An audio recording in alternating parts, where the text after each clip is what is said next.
And it is a very good morning from the gloriously presented, is that a word? Wanaka in the South Island of New Zealand. That looks absolutely glorious today.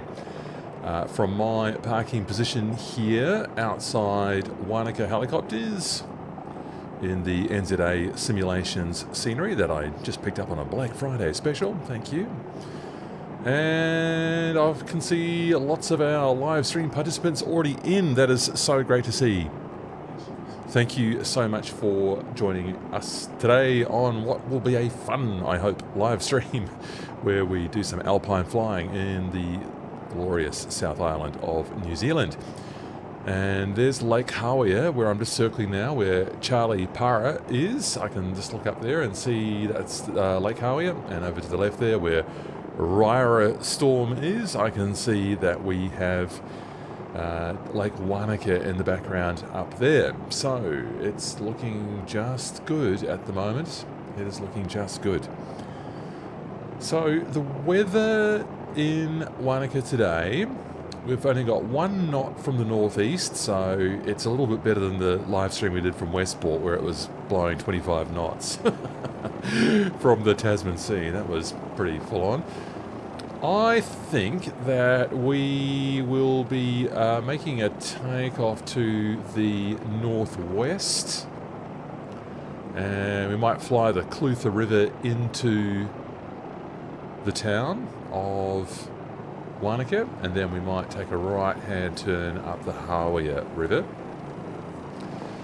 I wonder how many people have brought. I'll just have a fly around and see what equipment people are flying today. Airwolf 1969, looks like you might be in a, and also hello to you. Looks like you are in a 500E. I guess that might be the Cowan machine. Excellent. Helicopter 5432. You are in a New Zealand registered 500C, at least that's what I can see when I look at you. Kim DK, the same. Excellent. In your strawberry flavoured 500C. Mr. Michael in a all black 500C as well, looking good. Night Fury 251 in an invisible helicopter. Excellent. Stealth technology is getting pretty good these days. Overspeed, looks like you are in a MH60 Sierra Tango. I'll get there. Tango, Canada. A Canadian one for you, Overspeed. However, you're not sitting on the ground exactly flush, which implies to me that you might have had your model replaced by another aircraft. Not quite sure there. Oh, hello, Northland Air is on the text chat. You have opened up the text chat today. Hello to you. Nice to see you, Northland Air, a very eager helicopter flight simmer and regular participant here. Hello to you. QB Minecraft, there you go, in your spearmint flavoured Hotel Echo Romeo 500C. Nice hovering. Charlie Parrot. Doof, oh, you just hit the ground there. Now, are you in a... yes, you're in a Cayuse, as far as I can tell. In a Cayuse with your airline uniform on inside there. That's pretty classy. And did I say hello to Airwolf already in your 500E? I think I did. Hello. And a few people out there flying already, which means that it might be time. Hello, Nobby, what have you got? Looks like we're pretty heavy on the... oh, yes. Look at that. So great. Love that retro livery. Nobby in your 500C. Another Kiwi paint scheme there. This is the right country for it. Better get mine started up with these generic models here. Look at that monstrous 429. Yes. And a Sobo model. Thank you to the people who flew the 429 in our last stream, which meant that it was enough of a queue for me to go, 429? What 429? And then I made a whole video about it. Freeware 429 available to you to fly, which is not that one there. That's just a Bell, an Asobo generic model. But you can fly your own 429 in Microsoft Flight Simulator for free if you download it from flightsim.to. I have a video up on that. So, this newly updated 500C from Taog's Hangar, which is now compatible with career mode. Can you believe it? It's We've just finally got there. We've finally got there. Someone has done it, and it's Taog's Hangar. You good people, you excellent people doing that. I think I'll probably do a video of crop spraying, so you can see the new system there. What's my weight here? I'm 1,600 out of 2,500 pounds, so I think I'll just load up the back seats. Now, what am I supposed to put there? 200, I'll put 200 and 200 in the back. I'm not quite sure what a real 500c pilot would have to say about that. Is it okay to put all your passengers in the back? Should I be putting someone in the front with me as well first, before you load up the back? I'm actually not too sure about that. So that brings us up to 200, and I'll put some cargo underneath. I've got the traditional New Zealand cargo pod. I'm just going to go fully loaded is what I'm going to do. Load aircraft. Load immediately. Okay, there we go. So who have we got here in the back? No one. Oh, one person. All right. And on my side as well. Probably not what you want. Oh, it's one person because I haven't panned over. I don't have enough hands for this. Hello, you're welcome as well. There you go. Nice jacket. Yeah, it's a hoodie. Was it? Jacket? Whatever. I'll go with that. Mauve. Alright, so let's get that centered, and let me get myself started up here with the revised checklist, which is a bit improved now. One of many improvements in the Taog's Hangar. 500C. Jace, you are in the EC-130. Night Fury. Don't think I've quite spotted you yet. Are you in the same... Oh, yes, you are. You're over there. Oh, now I need to go and have a look at your helicopter. What have you got? Oh, yes. Glorious H130. The Swiss one. Lovely. Love that. Love that a lot. One of my favourites. The Cow and Sim H130. Or EC130 you called it there, but that's alright. Oh, now let me just get this drone camera slowed down so I can still... There we go. It's really a great one. Oh, Severin, why can't you see anyone? I have multiplayer on Southeast Asia server. Okay, what you need to do is exit your flight and make sure when you restart the flight that you've got all players on. Not just multiplayer, you need all players on for you to see all of us as well. So you need to just restart the flight, choose all, and also make sure you've got wake turbulence turned off, because that'll be a disaster. Alright, so... Wow, so many pilots today. Wow, and brilliant. I'm so happy to see you. I need to get this machine started up. Is anyone in my Discord's voice chat? Yes, I can see a few of you in there. I'm just going to very quickly go in. Hello. Oh, no. Hello, voice chat. I'm just coming to say hello to you as well. You are welcome, and I will pop out. Otherwise, you'll get my voice twice. All right, you people are good. So I've got finally got my... Discord set up, and there is a voice chat in that Discord, so you can participate on there. So you can hear my voice through YouTube, and you can hear the other participants' voices on the group chat in my Discord server. The link is in the video description. So now, where am I? I need to just get on with this. At least it doesn't take too long to start up the machine, although I did get a hot start yesterday, so I hope that doesn't happen. Okay, tail rotor pedals are adjusted. Tail rotor lock pin is out. The cyclic and collective frictions are off. I'm moving those around. They are free. Tail rotor pedals are centered. Collective is full down. Landing light is... Actually, it was on, was it? No, it was off. So, that's fine. Rotor brake handle is stowed. I can pull that on with a hardware controller there, but it only stays down for a few seconds. I need to figure that one out. Do I not have input repetition on? Altimeter set. I'll just cheat. There we go there. Where am I? Landing light. That's why you're supposed to tick them off, Matthew. Rotor brake handle. Altimeter. Fuel shutoff valve is in. Electrical power as required. We'll go battery. And we come to life on here. There we go. Good. Lights. Don't need lights inside today. Do I need to get the anti-coal on at this point? No. Gen. If I switch on the engine gen, do I get the... Yes, I do. That's now working, so that's been fixed. Key comes on. Panel light and engine out. Circuit breakers are in. Hold test switch on. Oh yes, now this one is, I need to come down here and go right. Oh, because the key's not on. I can just hear the I can hear the starter trying to start it. Reignition, so we acknowledge that. Reignition light, yes, each time. Okay, I've done that. Caution and warning lights, okay, hold down those. That's all fine. Acknowledge that and acknowledge that. Those are working.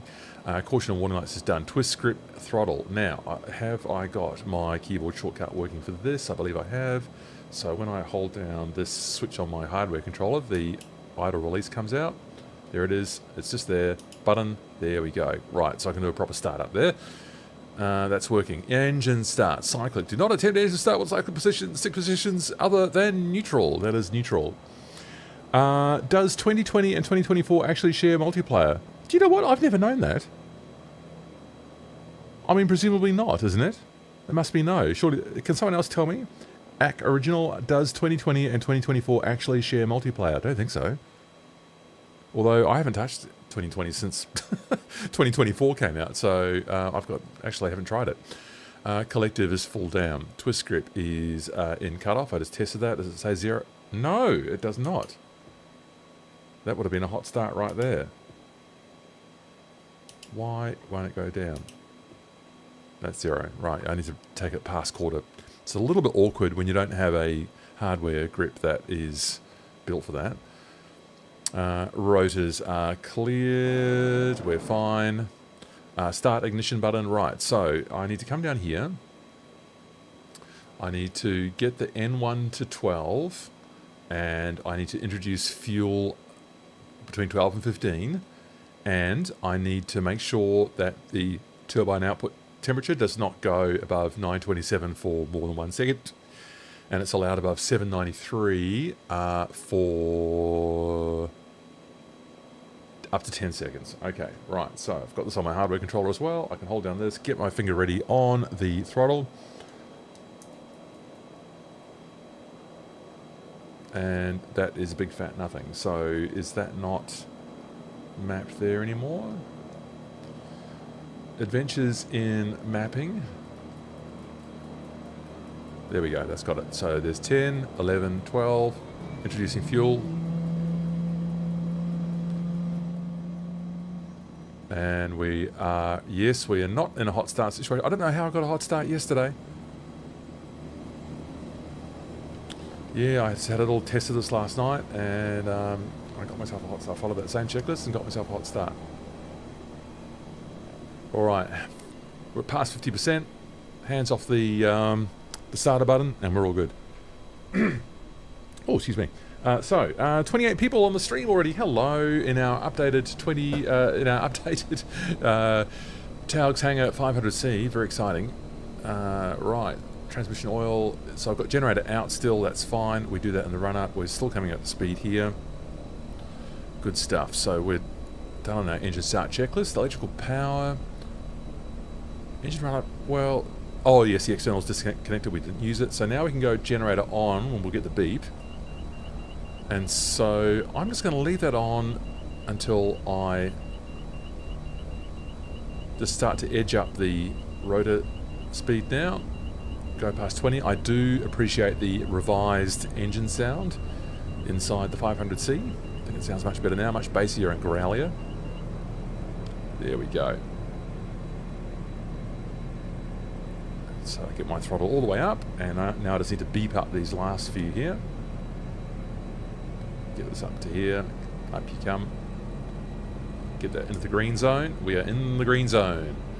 So, generator switch has been done. Inverter switch is not required. Cyclic friction is good. Twist grip handle is full open. I've done that. I've beeped it up. All lights are out. Test. Out. Acknowledge. Acknowledge. It's armed. Great. So before takeoff then, collective friction and position and anti-collision lights as required. I'll just have the position lights on just for fun. And I'll get the landing light on when we get ready. Okay, so who have we got here in... Let me go back to the text chat. Severin, how did you go? I hope you managed to get into the stream, into the multiplayer. QB Minecraft, hello. Nice to see you again.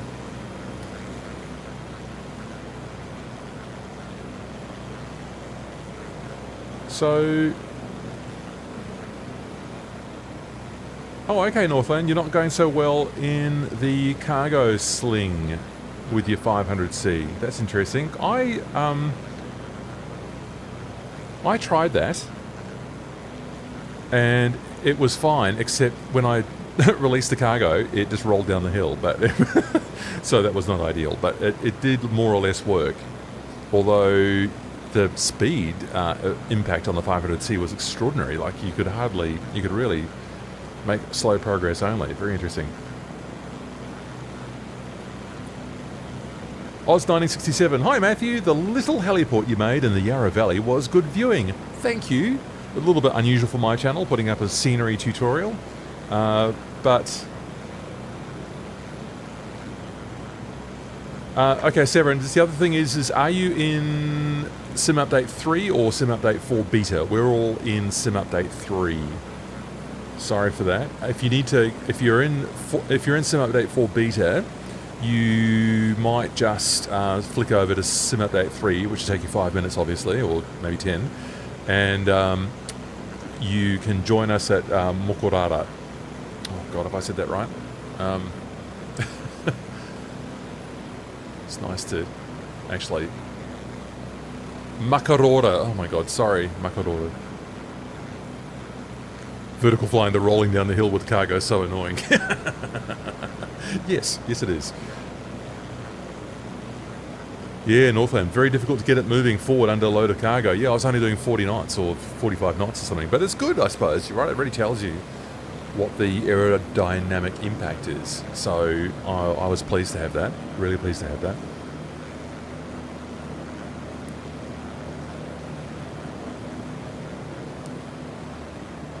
Right, so I propose that we hit... Well, I'll get down to the right runway here.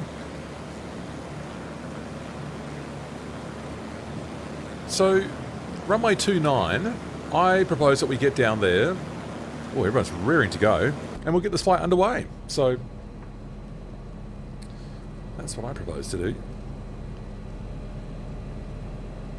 And people just watching the stream, would you please tell me if my voice is, if the background noise is too much or if it's okay?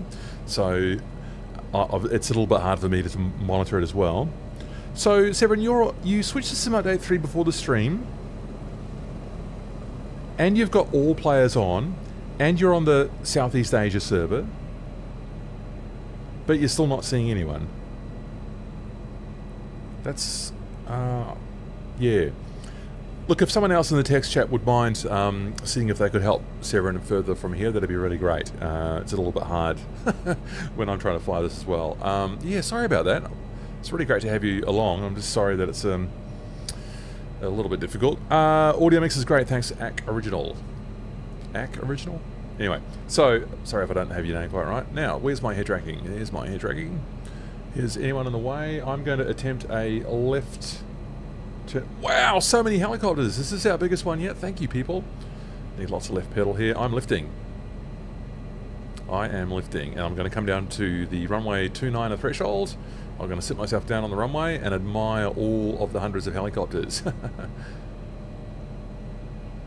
Alright, here we go. Whoa! Why do I need so much left pedal? Way more. That I've almost run out of pedal authority there. Incredible. There's no wind. Why is that?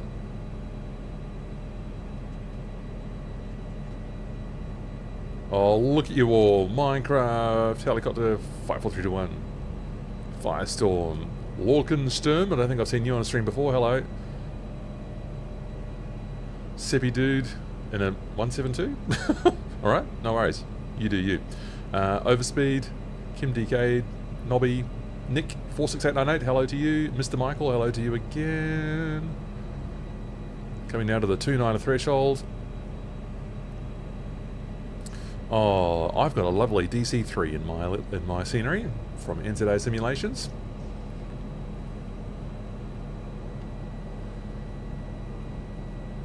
saw the awesome one in Melbourne yesterday, the one that's all polished aluminium. Oh, does that... Is it aluminium? I suppose it is. It looks fantastic, that one. What a cool machine.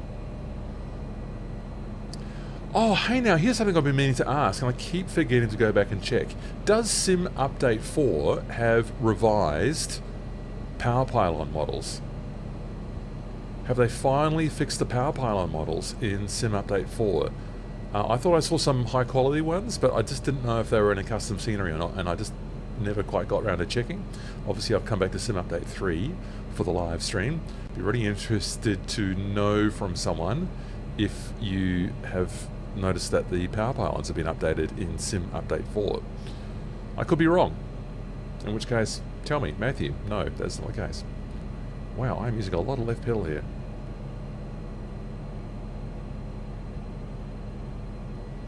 Shall I get the input viewer up? That's often helpful for people. I'm going to just sit down on the pavement here and try to remember how much pedal I've got in, which is a lot. Okay, head tracking off for a moment. Get my chat screen back, which has just turned itself off. There's always something. Okay, we'll get that in there. Alright. Alright, so 30 people on the live stream. So great to have you here. Oh my word. So my little tablet's Windows 10 and can't upgrade to 11, and now I get constant messages telling me I need to update it. Urgh! Microsoft. Okay, so we are going to head down the Wanaka River. No, that's the Clutha River. I'm so sorry. That's the Clutha River, and we are going to go into the town, and then we'll take a right on the Hawea River and go out to Lake Hawea. That's what we'll do. Now, I'm going to apologise in advance. The last couple of streams I've done... Oh, I said I was going to get the input viewer. The last couple of streams I've done have been in stabilised helicopters, where I didn't have to think too much about... I could sort of leave it on autopilot, and it was very comfortable flying. Not on autopilot, but, you know, I was still having to actively control the machine, obviously. But the point was that I could also talk and, like, change windows and stuff without my helicopter literally flipping out. Okay, so that's how much pedal I had in, a lot, and we will come aft on the stick, and we will increase, and I think we're just about ready to go, people. We are just about ready to go. Thanks for your patience. It's always a little bit of stuff getting people ready first. Oh, that's not a bad pickup. Okay, I am keeping an eye on my torque. 50% there. Still on the green band. I am nosing down. We are well and truly through effective translational lift. We are making progress. Thank you, Wanaka, for hosting us here.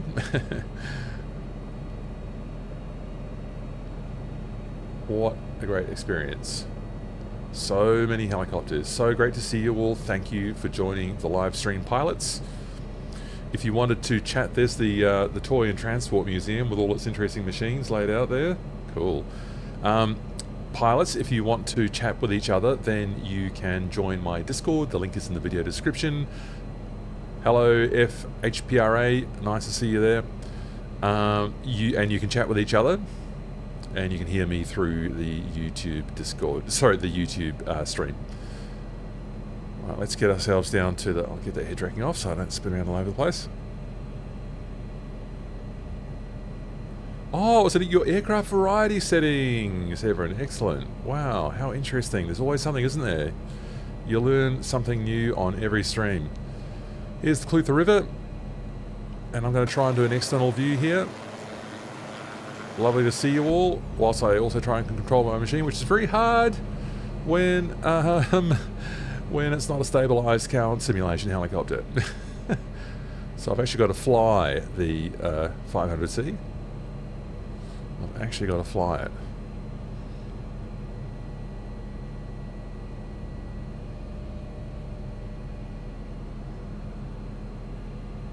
Well, we've got 35 concurrent viewers on the stream. Hello everyone. If we get ourselves over 40 today, that will be a new record, and I will have reason to feel very pleased. So stay with us. And look, if you're just observing and you're not flying today, ask us some questions. What are you doing with helicopters in MSFS 2024 at the moment? How are you going? What are you enjoying? Now, to all the people I'm looking up ahead of me there, it occurs to me they actually might not be in our group flight, but they are going over Lake Wanaka, whereas we are going over Lake Hawea. So Heiko, Hans, Lorcan, Captain Taxi, but they might not be in our stream, actually. Alright, here's the town of Wanaka, and we are turning right. Here is the Hawea River.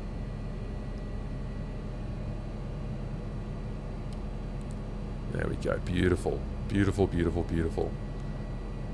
This subalpine South Island scenery. Oh, I've already got 110 knots on. That's good. Didn't know quite how I was going to go with my speed today. Just reset that trim and try and get my feet off the pedals. There we go. Force trim's working a treat for me today. What's the extension on the bottom of my machine? I've got a cargo pod on, which is commonly seen in New Zealand. So it's a little cargo pod that attaches to the belly of the 500C. Oh, I've got this beautifully trimmed. I just have to use hardly any inputs on the stick. That's great. I am pleased with that. Everything's going well.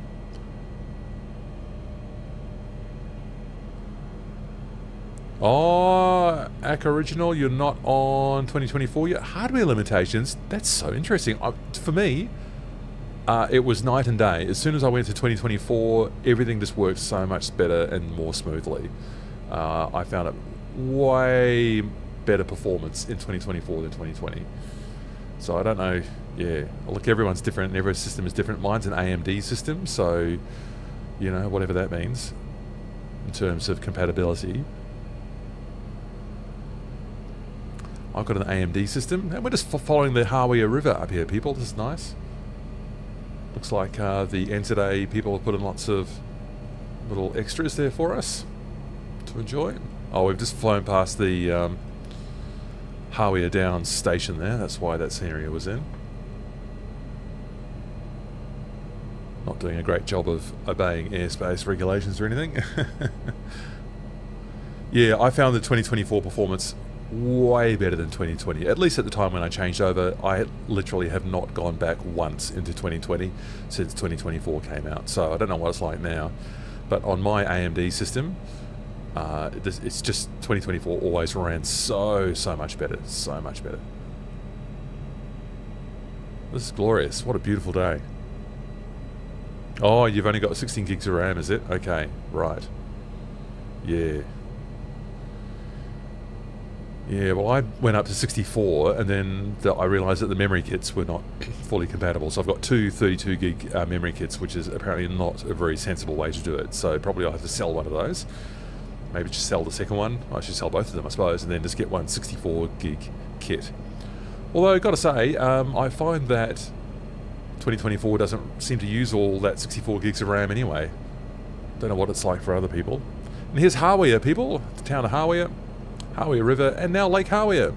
So we get to enjoy, oh, look at that glorious reflection of the ranges into the lake there. That is just beautiful.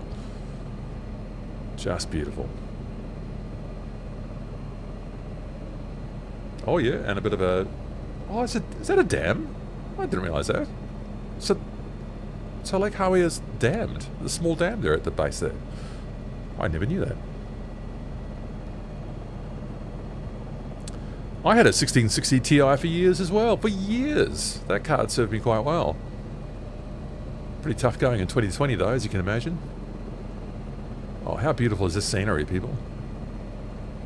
So we will continue north up Lake Hawea.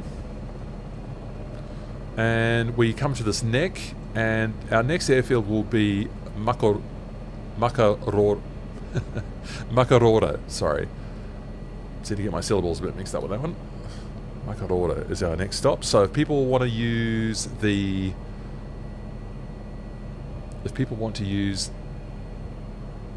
the video description and they want the code to join at Makarora, you can. So if you have just joined, watch it. We've got 43 concurrent viewers. We have done it. That's a new record. 43 concurrent viewers on the stream. Hello. We are flying in the glorious south of New Zealand. And I've got the updated Taog's 500C, and I am so happy that you are here watching the stream with us. I've got this machine trimmed so beautifully that I can almost do it hands off. QB Minecraft doing close formation there with the 500C. Great work. Oh, so many helicopters. So great to see you all. And Sev M, I can see you. So that sounds like you're in there with us. That's great. So great. Now, what are those mountains at the end? I'll attempt a little bit of tour guiding whilst not crashing the aircraft. Let's hope. Where's my navigator? I've got like so many maps open. Is that Sentinel Peak? Sentinel Peak there at the end. Right. Okay. We will be climbing up to about 7,000 or 8,000 feet when we get to Mount Aspiring, so that's going to be a pretty decent climb when we get up there. Hey, this water treatment's nice, isn't it? I wonder if that's just default MSFS 2024 or whether the NZA people added that in. I'm not sure. Looks great. Looks great. Right, temperatures, pressures and warnings are all fine, all in the green. 500C is performing beautifully. Brian, hi Matthew, and all, like your chopper videos, helps me no end. Well, it helps me, doesn't it? It helps me fill up my spare time. Look, Brian, in all seriousness, the whole purpose of the channel, and maybe sort of my purpose in life in a way, is to help lift up other people. I'm currently doing some work in adult education. I'm loving that, and helping people be the best they can be. And that's what I do here in the simulator as well, and on YouTube. And it actually just gives me a real positive buzz in my life to know that me mucking around and learning things as I go and making videos out of it, and using reasonably effective communication, let's hope, is really working well for people like you as well. Brian, thank you for that compliment. I really appreciate it.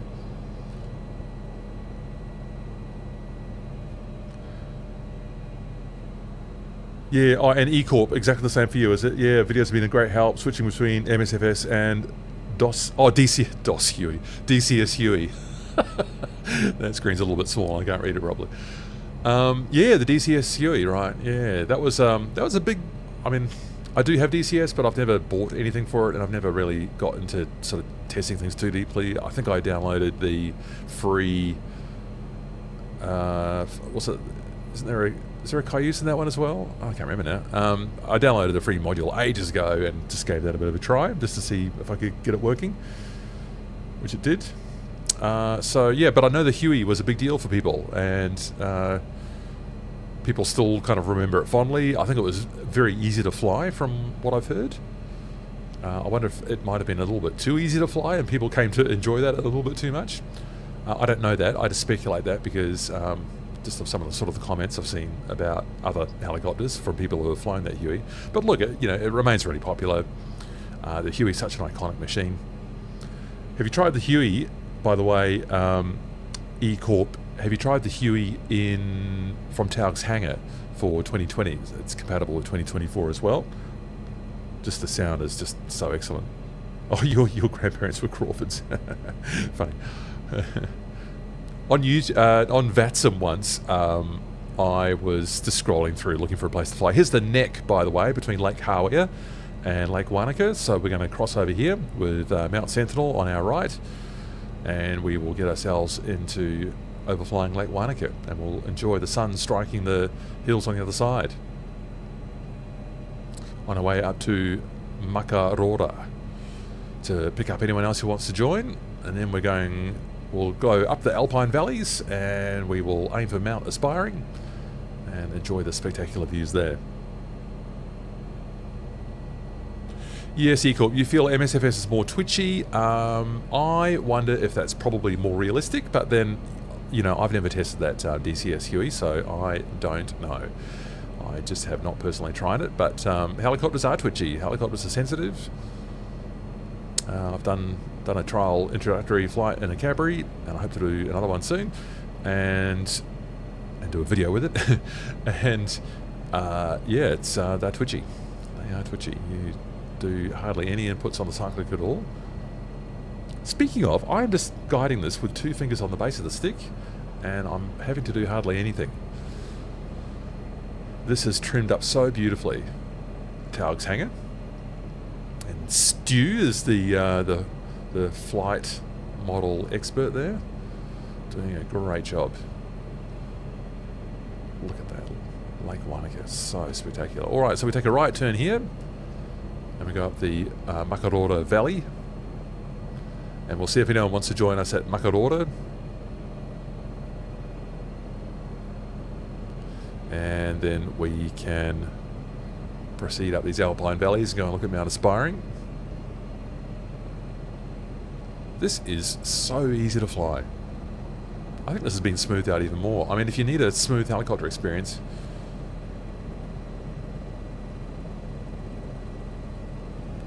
oh, this is just purring along. It's just glorious. Taog's 500C. You have done a good job, Taog's Hangar.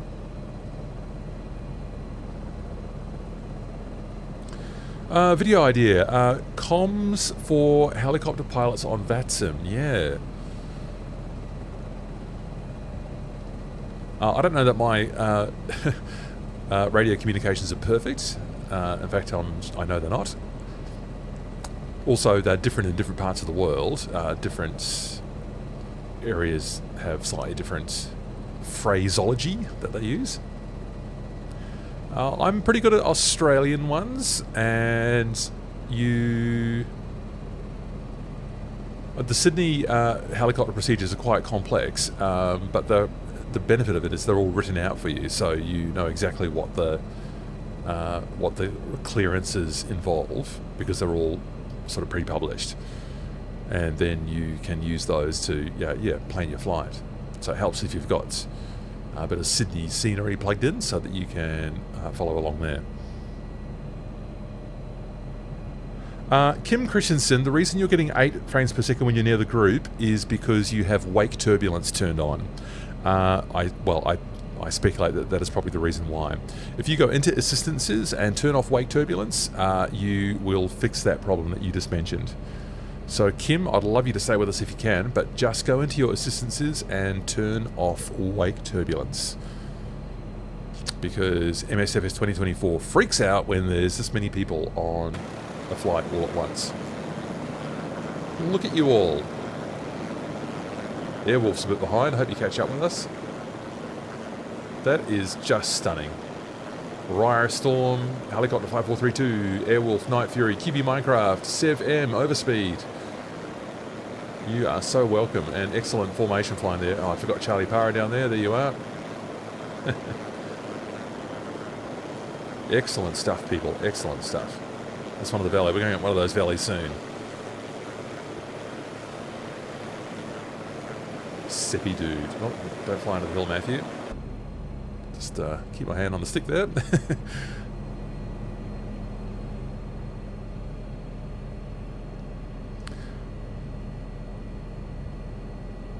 Brian, your cousin's husband was a helicopter pilot around the Sydney area. Yeah, it's quite complex. The situation there, the airspace situation is quite complex with the airport so close to the heart of the city.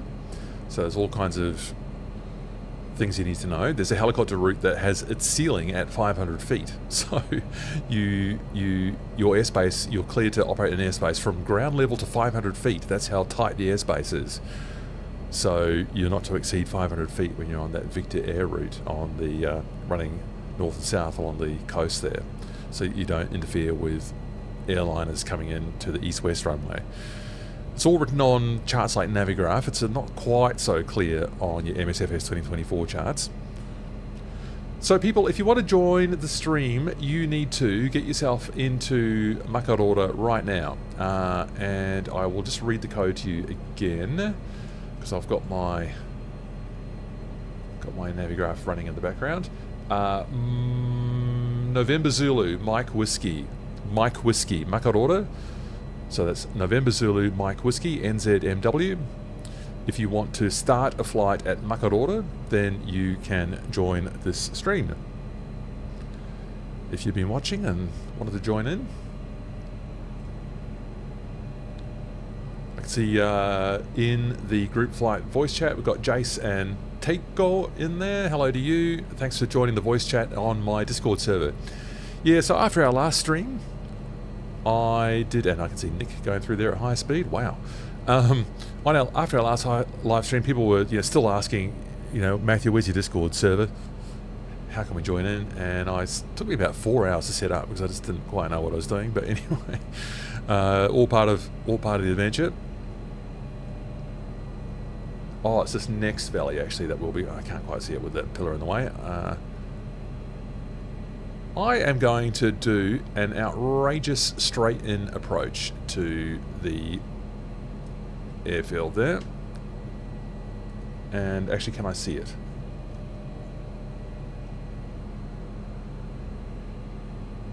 No, I can't see it just yet. I thought it was one of those. I'm just going to do an outrageous straight-in approach. We'll just sit down on the ground. I'm not going to go off the airfield. I don't see anyone down there yet, so it might be that no one's joining us from here, but we'll keep our word, and we'll just sit down briefly at Makarora, and then we'll get on our way up those alpine valleys. Nice and low, and as fast as my 500C can take me. How's my fuel? Just keep an eye on that. Maybe a bit easier if I came down here. So I'm on 7/8 fuel. I might be just super diligent and just top it up.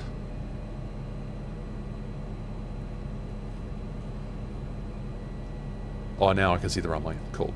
Okay, so I'm going to sit down there. I was going to feel like I had to turn autopilot off. I don't even have autopilot on, and I've got this thing flying so smoothly. It's glorious. Glorious. So, lowering the collective, raising the nose. I'll just bring some of that trim back in. Seppi dude is leading the way there. You're doing it perfectly. Are you actually in a Cessna 172?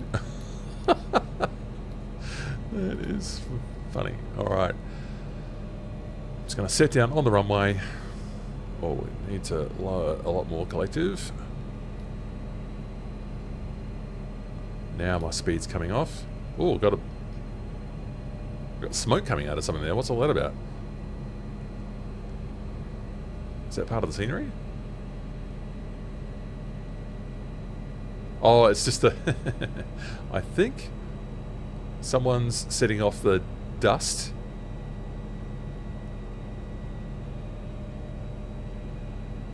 Is it Seppi dude? That is amazing. Alright, just concentrate on your approach here, Matthew.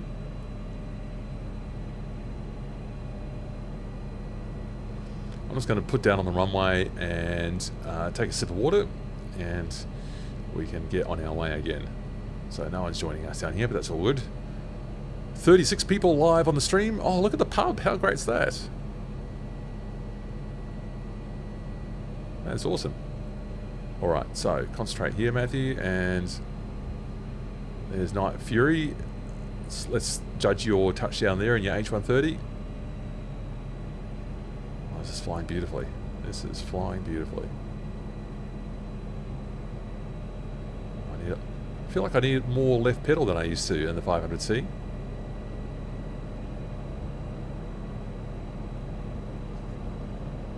But now, because I'm in 2D, I'm going backwards. It's very easy to do.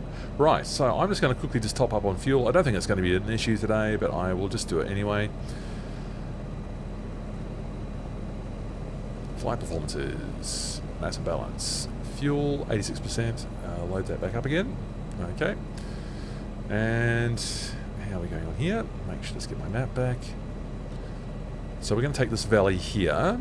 It's the... oh, what valley is it called now? This is the Wilkin Valley, I believe. Well, it's the Wilkin River that we'll be following up.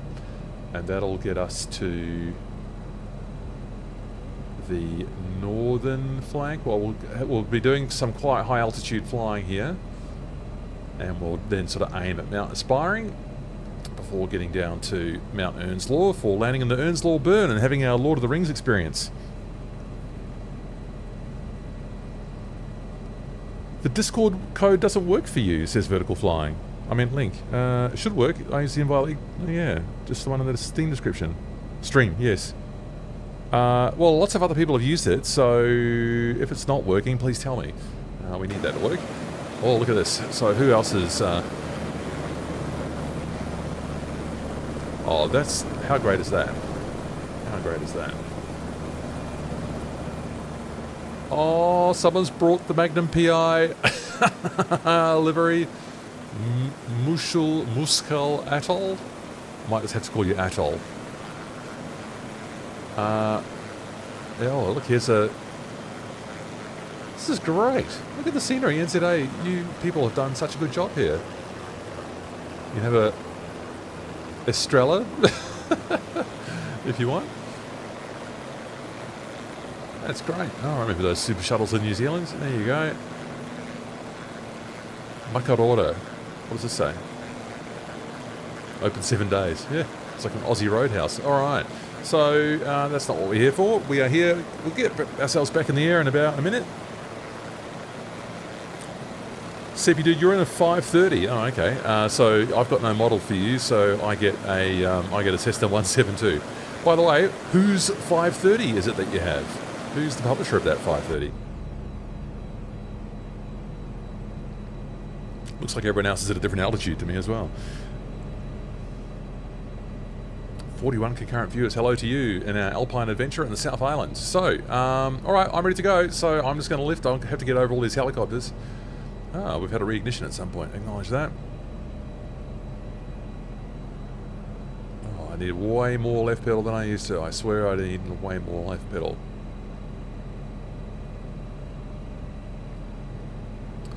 Get in amongst all of these people here. Look at you, excellent helicopters. Let's go and get into the mountains. Safest thing to do will be to follow the runway.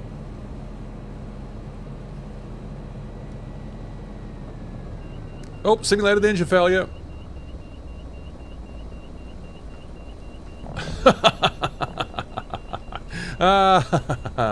Not a very good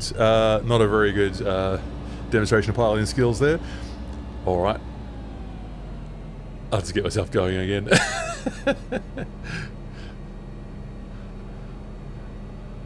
All right, here we go. Sorry for that silliness. Let's get going again. Oh, that's too much talk, Matthew. That's what you talk me to. Yeah, I mean, if you did have an engine failure when you're there over the runway, you don't have a lot of time to plan what you're going to do about it. Oh, this scenery is great. Great work, NZA Simulations.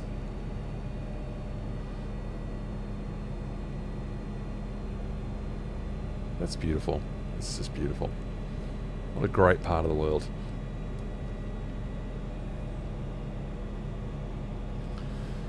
Alright, picking up speed now. And we'll just make sure we select the correct valley. It's not this little one here on the right, it's the one just after that next headland. That's would be the Wilkin Valley.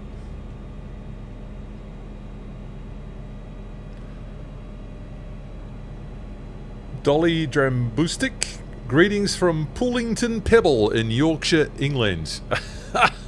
Now that is a place name. That is a place name. Love that. Let me just get this trimmed out again. It was flying so beautifully before. Can I achieve that excellent feel again? Only at 80 knots.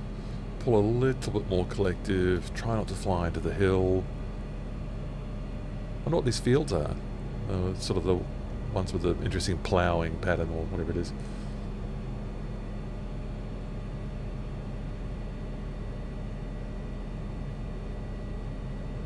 Oh, my invite has expired. Interesting. Interesting. I might just see if I can have a quick look at that whilst flying the 500C. That's a recipe for potential disaster, but we'll see. We'll see how we can get going there. I thought I had left that one open for all time.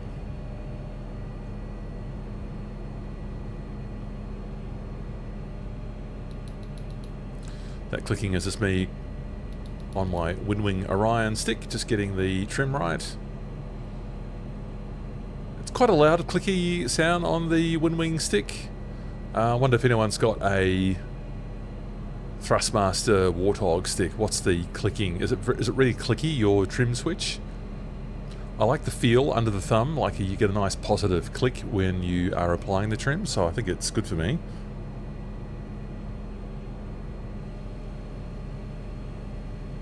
So, Dolly, your uncle owned a 500C for 10 years. Used it for agriculture use? Power line inspection? Mm-hmm. Shame to see the chopper sold. 500C.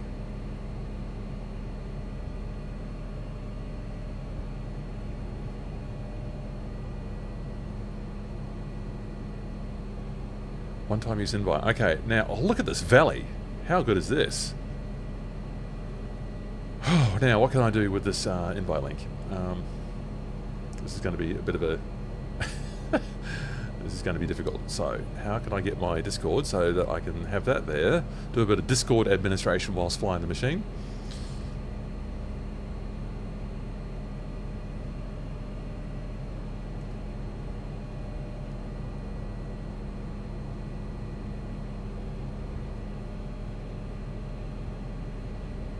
Oh yeah, okay, so that's okay, it's the invite link to me says it has not expired. So if I might suggest please that you search for Let's Fly on Discord. Oh, Brian, greetings from the heart of Sherwood Forest in North Nottinghamshire, England, although you're Scottish. Got all the important bases covered there, Brian. Thanks for saying hello from where you are. By the way, I don't know if Oz, what was it, 1967 is still on the line there. You were asking about the scenery I made for the winery helipad and whether I was going to upload it to flightsim.to. Actually, was that you who asked that? Someone asked that. I, at this point, am not planning to upload it to flightsim.to because the whole purpose of that video was to encourage you to develop the skills to do it yourself. So, I could be persuaded, but I thought that would be more fun to let other people experience it for themselves. So I made a 43-minute video on how to add a missing helipad in MSFS 2024. I didn't know really what I was doing, but I figured it out. And if I can figure it out, you can figure it out. So I thought it was really empowering adding the scenery in there. Look, I mean, I suppose I could possibly concede that not everyone needs a winery helipad in the east of Melbourne. How are we going here with our group flight? Let me just choose the correct camera for a start. Okay. Night Fury, Overspeed, Sev M, Kim, Storm, Airwolf, Knight, Owl, FHRPRA, sorry for mucking up your name, QB Minecraft, you're still with us, excellent. I'm only doing 90 knots, so no, I'm not doing about 98. Oh, how about this Alpine Valley? Looks like people might need to catch up a bit. Maybe some people left at Makarora, but yeah. 45 concurrent viewers. Hello, people. You are so welcome. Ask us your helicopter questions. Tell us your helicopter chat. You fly the Taog 500C. Have you had a go at career mode yet? The first add-on. Certainly the first helicopter add-on to work. Oh, we're getting into the snow line. Yes.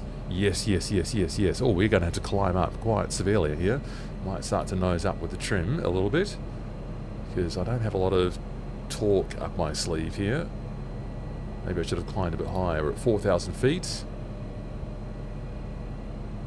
You're going to need your artificial horizon here, people, because without a horizon, you need some kind of reference for what's going on.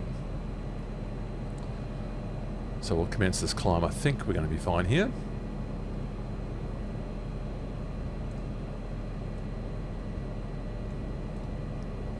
I probably should have been a bit more aggressive in the climb earlier. So, oh, hello. Someone almost flew through me.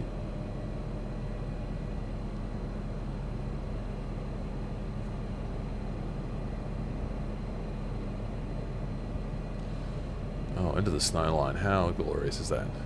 How glorious is that? That's so good.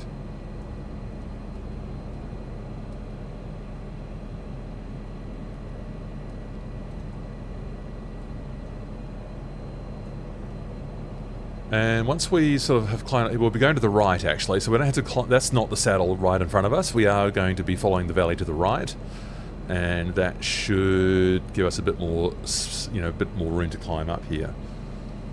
So I think we're okay. If we had an engine failure here, we would be getting down to the floor of the valley, I think. Why am I always in the wrong camera? Right, put this up here. We want to be sort of getting down to the river and trying to perform an auto rotation on the snow there, I would think. Oh, this is just spectacular. It just never gets old, this kind of flying. And this is not even one of the highest resolution parts of New Zealand. I was speaking with Kaimanawa Sai about this, and hello to you if you are either on or listening or watching later. Excellent contributor to the flight simulation community, Kaimanawa Sai. Who was saying that this is not one of the areas that they have the 1 meter LiDAR resolution in yet. You can see on Open Topo, one of the data sources there, which tells you which areas are available in the highest resolution that outlets like Microsoft Flight Simulator might use. And some of this alpine region is not covered. For instance, where we are. Queenstown is, though, so we will be getting the highest resolution at Queenstown, but we do not get the highest resolution here, but it still looks great.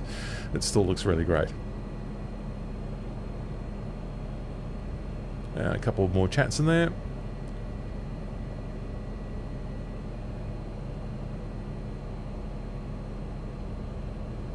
That helicopter, what? The helicopter, the same, are you two talking about the same machine and it crashed? So it was out of Dolly's life 10 years ago or something. And Brian, you're saying it crashed 10 days ago? Wow. Jace, you're ordering the Virpil Collective and Flight Stick. Make sure you tell us how you go with that. That'll be good to know what that is like for you, how it performs for you. Going to try and pull a tiny bit more collective here. I'm still at 100 knots, so I'm just going to maybe just come up just very slightly on the pitch trim there. I need to get over these hills, obviously. Hills, mountains. So we're going to be taking a left once we get to the sort of the head of this valley.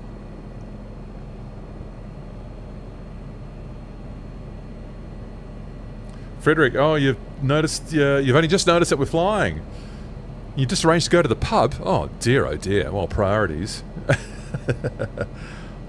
I could have stayed in the warm and flown around New Zealand. Yes, you could have.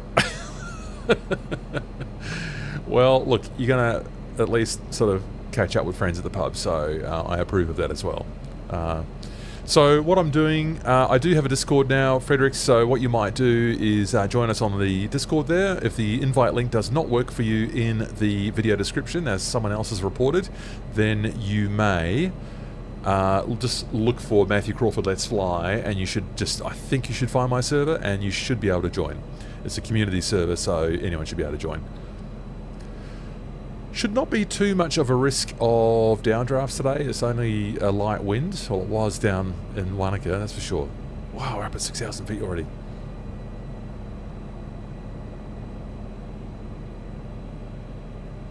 And Northern, you've just ordered the Moser AN6? AN6, is that what it is? The new one, the one with the slightly less force. Time to get away from the SciTech 3D Extreme. That's probably given you some good service, I imagine. Oh, we're almost at the sort of the roof here. We can start to see everyone else, and that's Mount Aspiring is actually just on the horizon there for me. I can just see the peak of Mount Aspiring popping up there. Now, should I be turning left here, or am I all right? Oh no, we're doing perfectly. So we're just going to take a little gentle right, and then we can point directly at aspiring when we go around here. So taking a little right here. Everyone else already knows, they're following the river there, so they knew better than me. Joel, greetings from Germany.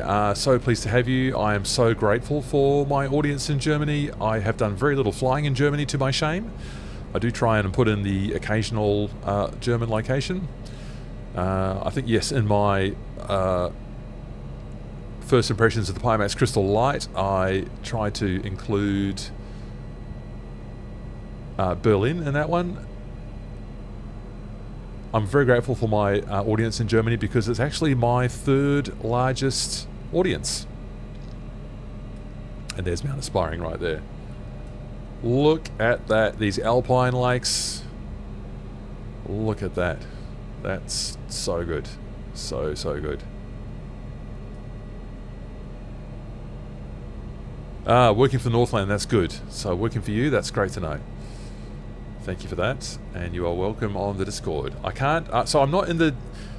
Look, people, you can tell me if you think I'm wrong. I'm not in my own voice chat because I need to sort of be able to focus on the stream and keep talking for the 45 concurrent viewers. Welcome all to you.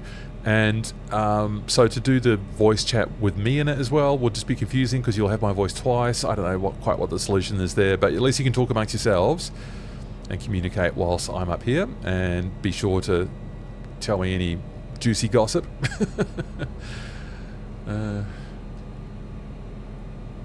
Feel like I might be missing out on good stuff there in the group chat, but that's just the way it is. Can't really help that.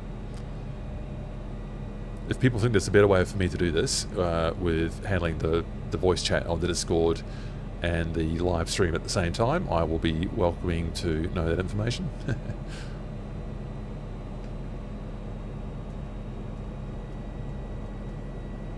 How good is this? Oh, I need to get outside and enjoy the scenery. What's the exposure shortcut? Because I'm getting all blown out here with the snow. What's the exposure shortcut? Oh, that lake down there. Which lake is that? That's so good. Oh, now I'm going off course, so let me fix that.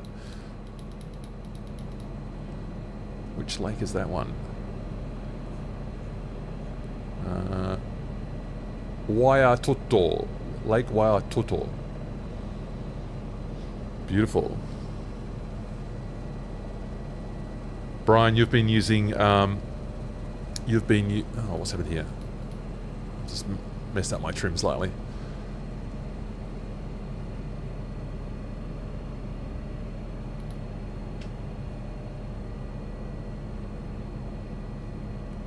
I would like to know what the...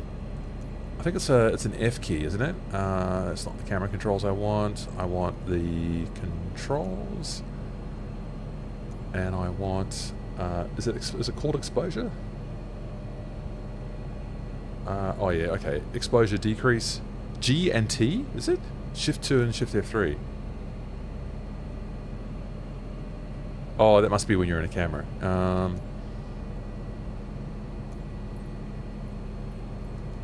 G and T. Wouldn't mind just knocking the exposure down a bit. Maybe that doesn't work from the cockpit. Maybe my sunglasses simulate it. What I'm looking for, exposure. Auto exposure, drone exposure, toggle. General digital, G and T. Exposure increase and decrease. Decrease is G, so do I just hold that down? No, it doesn't do anything in here. It's not for the cockpit camera, I don't think.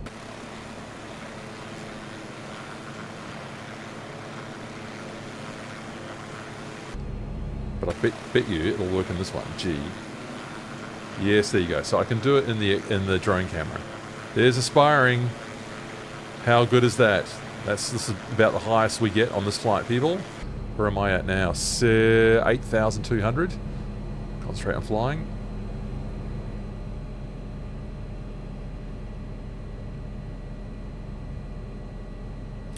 Brian, yeah, you've been trying to learn choppers using the Turtle Beach flight stick. Struggle to configure it. Yeah.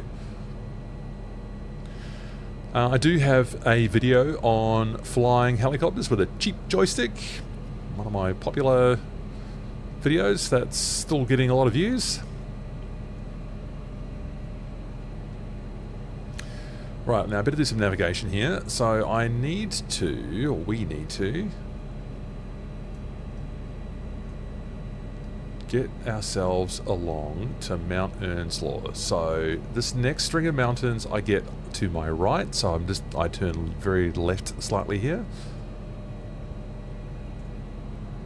And we choose that kind of pass there. Now I don't need to climb much more, so I will just trim that out. Oh, the scenery. Even though I need sunglasses.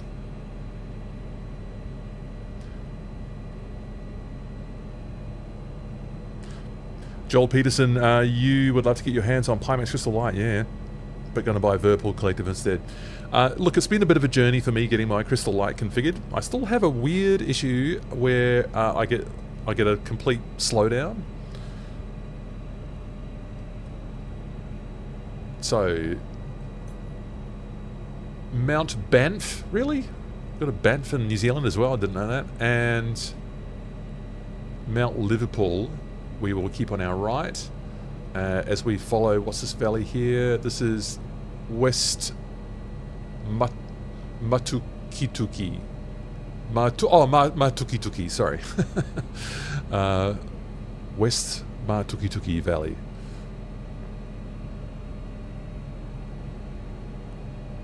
Fred, it's great you're joining the Discord. Yes, so on the Discord I will announce the events and stuff there. And I've got a channel there for event suggestions, so if people would like to say where they would like to see the stream go next, where would you like to see us fly, you can tell us on there. Let's pop outside and see if anyone's following me. We'll spread out here a little bit. Oh no, I've still got people down here. Red Catster, first time I've noticed you, hello. Night Owl, hello to you too. Kim DK, you're still with us? That's great. Oh, those mountains look so great. So great. Now, how am I doing here with navigation?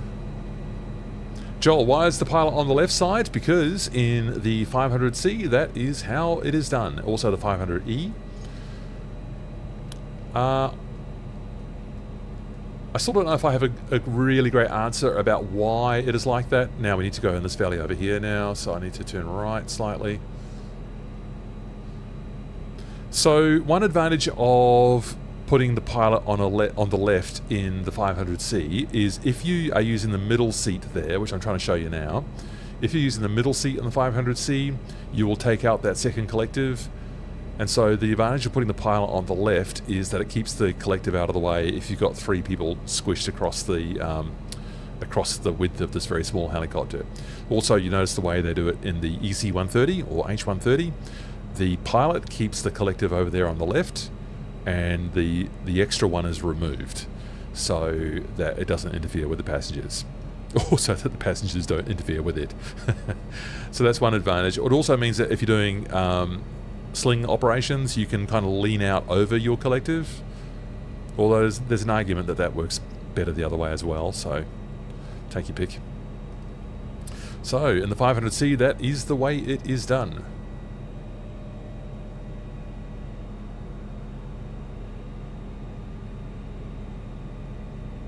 So people, we're going to try a real approach into Queenstown. It's reasonably challenging because you need to lose a lot of height at the end of it. I'm at 9,000 feet, so I'm just going to nose down a little bit.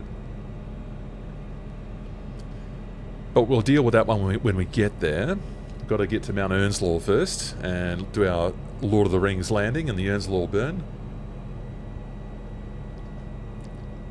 So we'll look forward to that.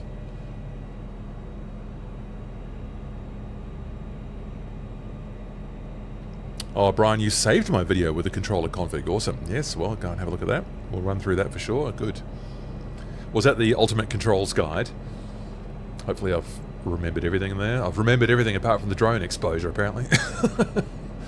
Not that I think there's a huge demand to get that onto everyone's control stick.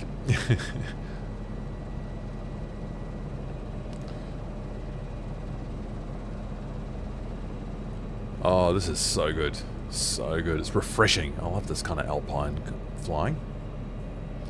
There we were down at Lake Wanaka, enjoying the lovely scenery there and those glassy, the mountains reflected in that glassy water, and now we're up here in the snow line. Oh, glorious. Do I have any of the helicopter assists? I certainly think not. No, I was going to show you, but I don't want to pause the flight. No, I do not use any helicopter assists. I have got this really nicely balanced using the trim. So I was actually a little bit worried about the stream. The last couple of streams I've done, I've used Cowan Sim helicopters that have HeliSAS, so a bit of stabilization and a bit of simple autopilot functionality. So it just makes it easier when you're doing the stream, because you can navigate, you can chat, and you can talk all at the same time. In this one, I thought, oh, how am I going to go in the updated 500C? Turns out just fine, because it's so easy to trim. Well, it is when you've got a nice clicky. You can just, if you can hear that clicking in the background, it's just me clicking the stick around, clicking the hat switch, just to maintain a beautiful trim, and it's working just nicely. Just nicely.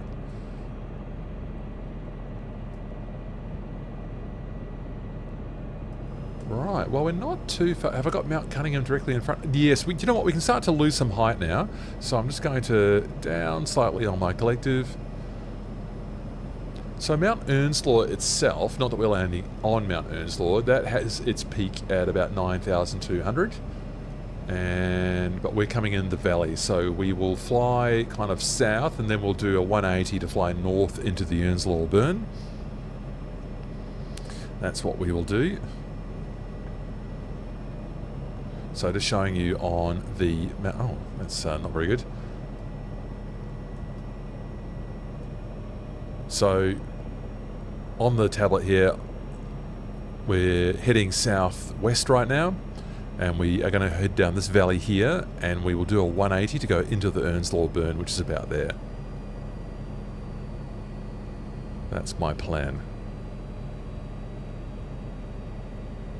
Well, Hack Original, yes, so you're saying that you like flying the H145 because it's just like so easy with the stabilization, with the autopilot.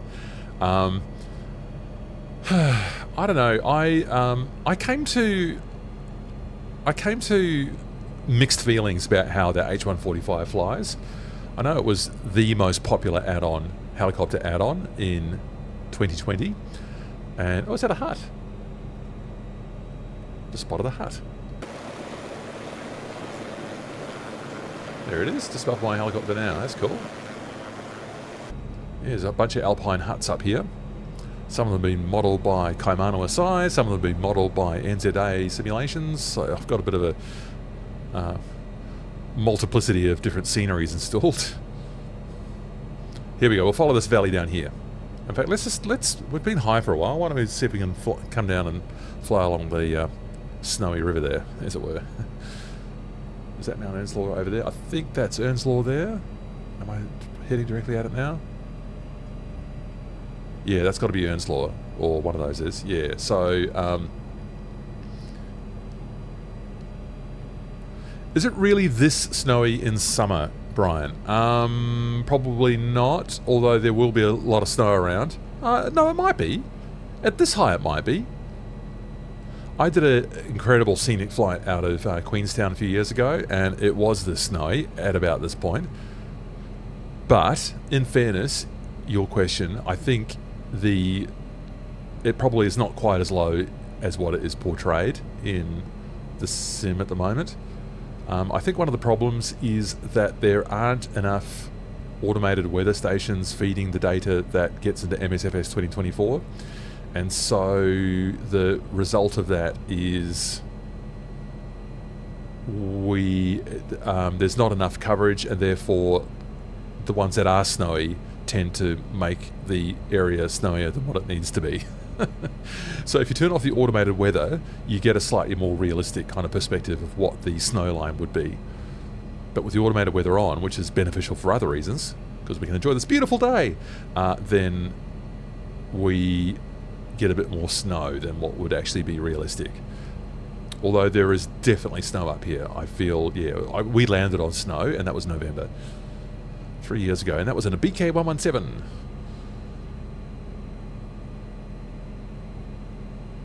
Which has not found its way into a simulator yet, although the H145 Descendant obviously has. Oh, how good is this? That's Mount Earnslaw on our right, and the Earnslaw Burn is kind of inside there, so we'll just kind of proceed down the river here. I might just stop this descent now, so I might sort of bottom out at about maybe 5,500, because we want to be able to get back up the valley. And so this river is the Reese River. The Reese River. Or the Reese Valley, I guess. I've got 100 knots on. This has been a very enjoyable flight. I'll say. Helicopter 5432, you've been keeping right up the whole time. Red Catster, hello. Overseas Rhino Storm Night Owl. We are all going to sit. It's going to be quite a tight squeeze when we get into the Earnslaw Burn, but we're all going to put down on the ground in there. We'll do a group shot. It's going to be quite fun. And post it into the Discord. How are you going there on the Discord, people? Looks like we've got 3 people in the chat. Jace, QB3324, Taiko. You're all in the voice chat there. Excellent stuff. Oh, I'll give Northland Air a wave there on the Discord as well. Nice to have you on board. Oh, Red Catsy, you're in Brisbane and it's rainy, is it? Yeah. Well, it's rainy in Melbourne this morning. Goodness me. It's it was just glorious weather in Melbourne yesterday. Not the case today. Oh, what do you think about this, Brian? With this, with that, just the remnants of the snow on these lower slopes. Oh, that's beautiful. That's beautiful. So when we get into the Earnslaw Burn, the Earnslaw Burn, I'll just read up the approach for Queenstown, so we're all familiar with that. I might just get that ready over here on another screen.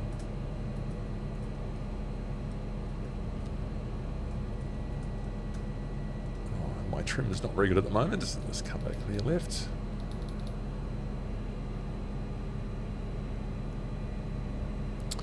I mean, the glory of this alpine flying is you just get the changing palette, don't you? Like, we go from those green and plains around the lower lakes, and you know, we get up through that sort of sparser vegetation, which is a bit brown and orange and yellow. I mean, just go up into that stones and rocks and snow and stuff. It's a beautiful colour experience. Oh, I think I just got a bit of an updraft there. So there is a little bit of wind around. Oh, Brian, hey, thank you so much for your excellent and generous contribution there. Very much appreciate you and that.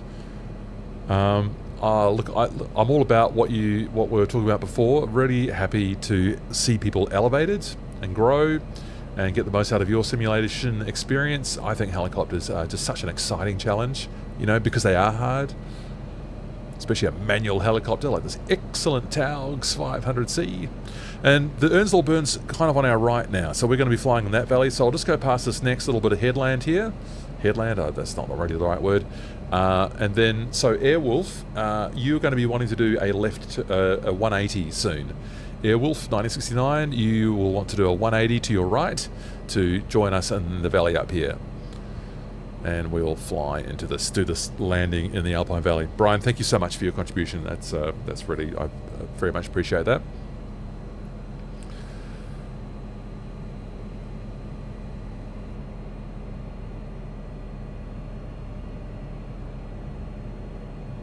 It's a lot of work doing the videos, but I do enjoy it.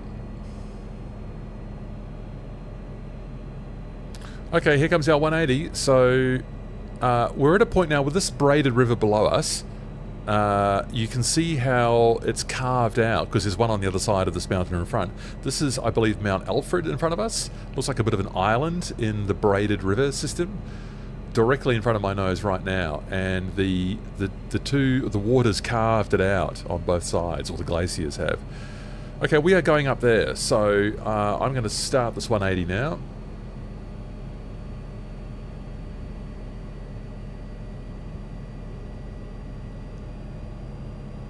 And we're going to go north into the valley. There's some nice patches of snow still around.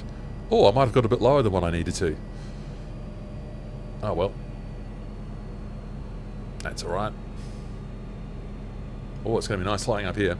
Well, it's good actually, because if we went in too high, it would be very hard to descend. So you want to sort of fly up this valley if you possibly can. Now, if we were professional pilots, we would be sticking to one sort of side of the valley, so that we could, if in the case of an auto rotation, turn out from that side of the valley and pick our landing spot below. Now, I need to keep an eye on my artificial horizon because I lost a bit of situational awareness there and ended up getting a bit fast.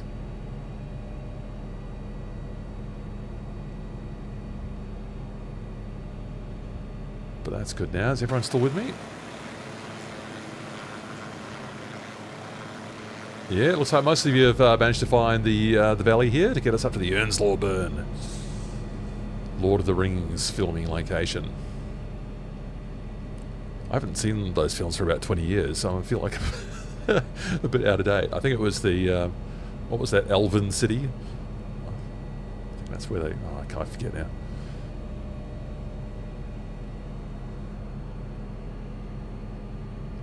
There'll be someone here who knows. Oh, how good is this? How good is this? Remember to make use of your artificial horizon, people. You will need that to just keep your awareness of... Has Nobby landed up on Mount Earnslaw itself? Excellent. That's very good. That's very good. Alright, so this is going back to Brian's question, is it ready to snow? When I was in the Earnslaw Burn, it did not have snowed quite down to this level, and that was also November. So, yeah, again, we're a little bit lower here on the snow than what we would be in real life, but we can deal with it. Right, so I need to start getting ready for this landing, which means we're going to be nosing up, and we're going to be collective down to lose some of the speed, and then let's try and pick a landing spot in here. I think I can see some trees that I like the look of, to avoid, obviously. Alright, so my speed's really coming off now. Probably get people overtaking me, because I didn't plan this very well. Yeah, there we go. There they go, flying past me. Funny. Alright, so the problem here is that I was a bit late on the deceleration. Now, don't want to decelerate too much. Just keep a little bit of speed on so you don't risk vortex ring state as we go down here. There's that little building. Don't quite know what that is or if it's real. Losing the speed again, lifting the collective, or nosing down and lowering the collective actually. Oh, this is going to be quite challenging. We will not get very good visibility of what we're going to do down here. Lifting the collective now, so I don't lose all my energy. And I'll just try and find a suitable spot. I'm going to go above that building.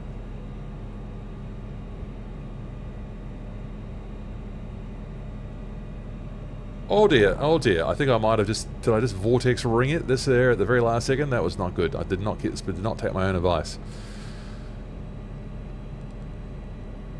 Let's just get into here. The Taog's machines have a little bit more sensitivity in the vortex ring state because it's been coded manually. Vortex ring state has been added natively into Whoa! Oh, MSFS 2024. That was a ground effect issue there. It just really flung me off the ground. After flinging me off the ground, so I'm making a bit of a mess of this. Just sailed me off the ground and out sinking. Oh, I do hope they can improve this ground effect situation. So I'm all level, that's what the artificial horizon says. And we'll just get down, I think this is tussock grass.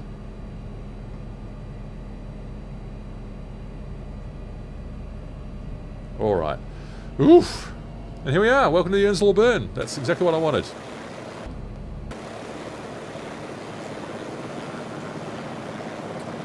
I am going to idle this machine, and I'm going to go for a walk. Or at least I'll go for... let's turn that off. Yep. With the circuit breaker. Rivendell. Oh, I can't remember. It's not near Hobbiton. well, the filming location is not. Hobbiton was filmed in the North Island. Oh, look at all these helicopters. Yes!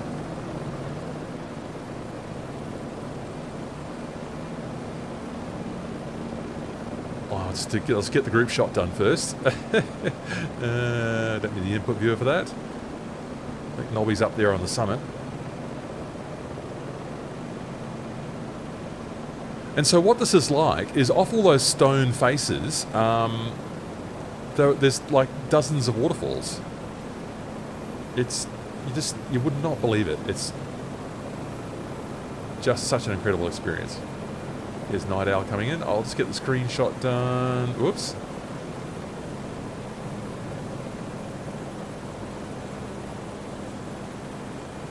With all of our excellent pilots on board.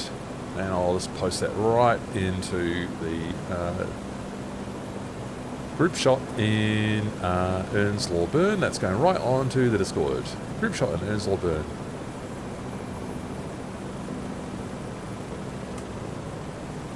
"32 concurrent viewers, hello to you. If you've just joined us, tell us your helicopter stories. Give us your helicopter questions. Brian's asking, have I tried flying the Jurassic scenery yet? No, I have not, actually. Although Balatu42, another excellent YouTuber and helicopter pilot himself, he is actually a helicopter pilot, unlike me, did a video. I just loved how much he was in love with that Jurassic Park scenery. That was just sort of put a smile on my dial. Look at you all. So good. So good.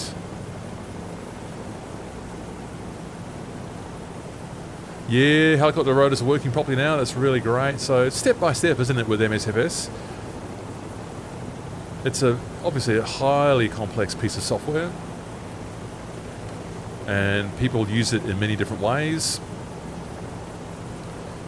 Wow, what a nice array of helicopters here all worked out. Oh, Charlie Parra has landed up on the on the roof of that building. Perfect, that's what you need. Airwolf's just coming in now, very good. Welcome to the Earnslaw Burn. What a glorious scenery. Glorious experience. Overspeed, what helicopter are you flying? Are you actually, you're in a MH60 Tango? Or is it just giving me the wrong model? I can't remember if I asked you that before or not. Was it you that time who was in an S76, but it was showing up as an MH60?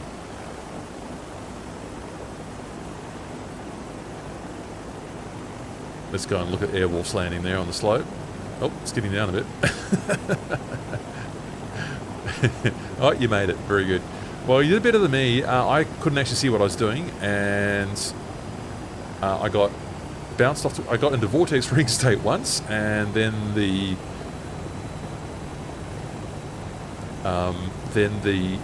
ground effect weirdness just magnetically flung me off the ground. That was a bit annoying. But we found a nice flat spot in here, didn't we? So this is good. Yes, I've done this in real life. We landed in here in a BK117, and you're allowed to go have a little walk around for about 15 or 20 minutes before we get on with the next part of the tour. Well worth it. Quite a bit of money, honestly. It was a 90-minute or maybe 2-hour adventure. Quite a bit of money, but it's one of those once-in-a-lifetime things you won't soon forget.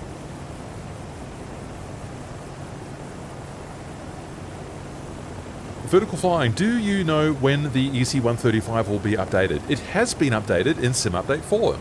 So you can experience that right now. So vertical flying, it'd be interesting to know if you're trying it in Sim Update 3 right now, or if you're in Sim Update 4 Beta. It has been updated in Sim Update 4 Beta. It's still not everything. I haven't tried any kind of one-engine inoperative kind of scenarios yet. But the flight model and all that ridiculous cross-coupling has been sorted out.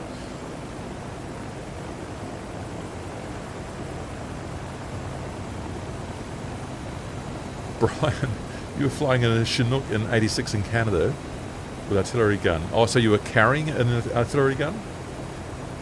But became unstable and had to release the gun. Wow, so some part of the country had a artillery gun deposited on the ground from a Chinook. Incredible. You saw it all happen. Wow. Oh, this scenery, people. This scenery. I just cannot get enough of it. Cannot get enough. Oh, Mega DFAC. Sorry for all the different names. Overspeed here. Flying an H125. Huh. Not sure why it's showing as an MH60. Yeah, that is weird. Are you flying the Asobo H125 or the Cowan 125? Vertical flying, how do you get into SU4 Beta? I'm on Steam, and all I do in Steam is I right-click on the title and I tell it that I want to opt into the beta, and it takes about 5 minutes to change, but it does dump all of your rolling cache, so everything has to sort of stream and build up again. For me, not that much of an issue, but you get to try out the latest stuff. Yeah, some great tips there from Jacob. Anyone struggling with the cyclic stick axis sensitivity, go into your settings, put your extremity dead zone to 0.14 and sensitivity to minus 0.12. I've got a whole video on joystick sensitivity that people might enjoy if you want to learn a bit more about that. Yeah. So I better tell you about this approach into Queenstown. So what are we going to do? We'll just overfly Glenorchy. I don't think we need to land at Glenorchy unless anyone else wants to join. If you do want to join, you can spawn into Glenorchy right now, and you can get in there later on. That'll be all right. So here we are in the Earnslaw Burn, an amazing cluster of fantastic helicopters. Beautiful work, people. And we are going to fly south down the valley, past Mount Alfred.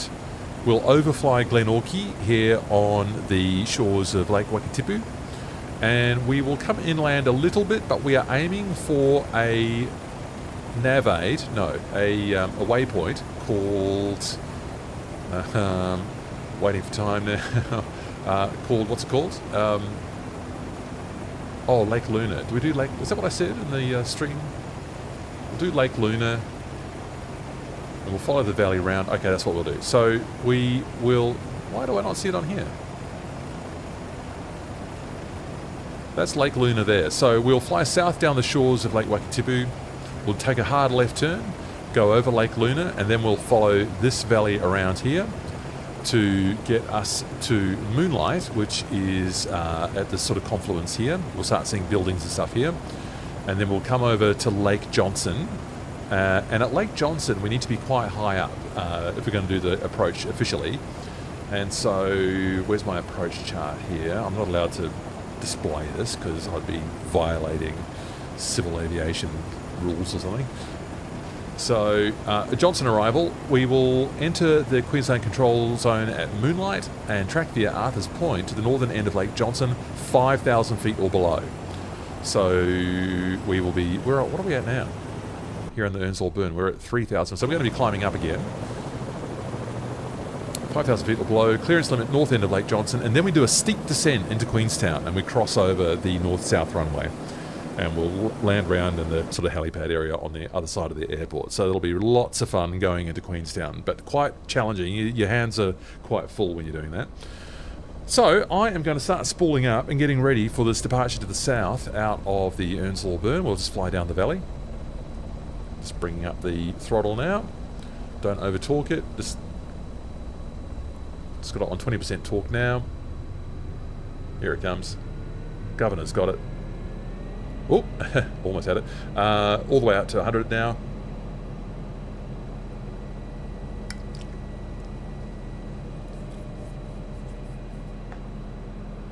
And I'll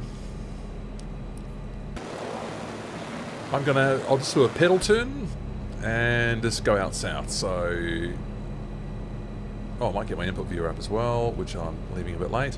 Oh, now it's gone over there. Sorry, I want to get that collective down again. I think that's all right there. Is that input viewer okay out there? Annoying that it didn't remember the location. I think that's okay. Okay, so aft cyclic, raising the collective, lots of left pedal required. So much left pedal required. Ooh, I've almost run out of left pedal. And now even more left pedal required to do this pedal turn so that I don't collide with that helicopter, the strawberry one. I'll just go past Airwolf. Try not to collide with Airwolf. No.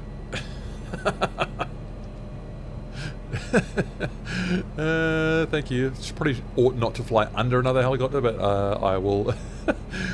With oh, someone's going skiing down there. Who's that?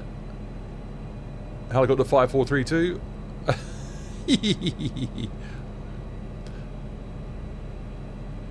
Oh, you're just very low. Okay, it looked like you were skiing along the ground. It looked pretty interesting. Yeah, let's fly this one low. So we're up so high in the mountains for so long. You have a bit of fun down here. Follow the lead of helicopter 5432. I'll just do a bit of seat of our pants flying down here. Make sure that people are following me. Yeah, looks like you're all with us there. 35 concurrent viewers. Hello, if you've just joined, we are taking your helicopter questions. We are taking your helicopter stories. We are hearing your speculation about what is to come next in Microsoft Flight Simulator 2024 helicopters. As long as it's got rotary wings, we are talking about it. Oh, look, helicopter 5432, you are living your best life down there. I need to get a bit lower. Oh yeah, that's fun. That is fun. It's a bit of a Death Star run. Going through whatever that scene was in Star Wars. Oh yeah. This is flying, isn't it? Look out, New Zealand Falcons, Kariaria. We are scooting down at high speed down the Earnslaw Burn.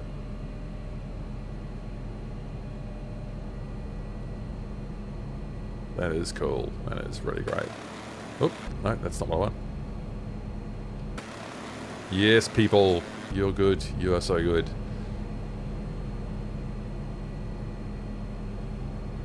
This, suffice to say, is not how the BK117 flew down here. We flew far more sensibly than this.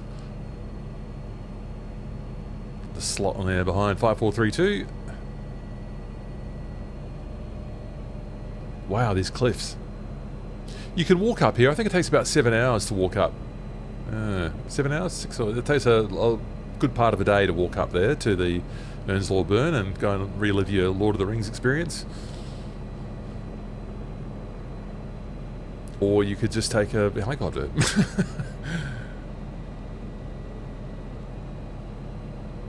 So I think we set a new record on the stream today, 45 concurrent viewers. Wow, thank you so much for the support, people. This means so much as a content maker, making stuff for helping people with their helicopter experience in the simulator. Means a lot to get good numbers viewing the stream as well. Be interested to see how far we can take it, how many we can get. I've only been doing this channel just over a year, so it's been quite a year of discovery for me, that's for sure. Just over a year.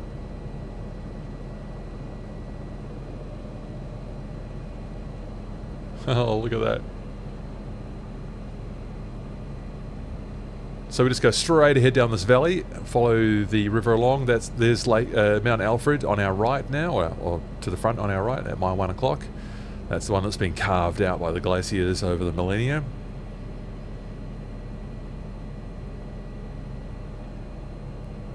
Yeah, follow the river. That's all good.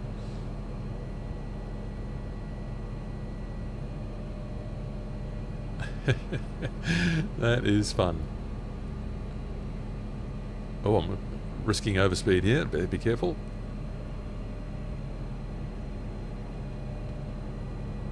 Yeah, I find the new engine sounds quite improved in the 500C. I know there are differing opinions on that. Some people think it's not quite realistic, but it's a lot meatier, a lot bassier. I prefer that. It was a little bit sort of thin and artificial before, in my opinion, the engine sound. So Taog's Hangar's definitely improved that. There's Mount Alfred. And we'll be over Glenorchy in a minute or two, so flying at this speed. Glenorchy is not far away. Then we'll get into Lake Luna. Oh, okay, I just over-talked it there for a second. Keep an eye on that, Matthew. And I'll just try and trim it out again. This will be probably the mode that we use for a while. I'll just be a good citizen and not overfly the Glenorchy airfield at 200 feet.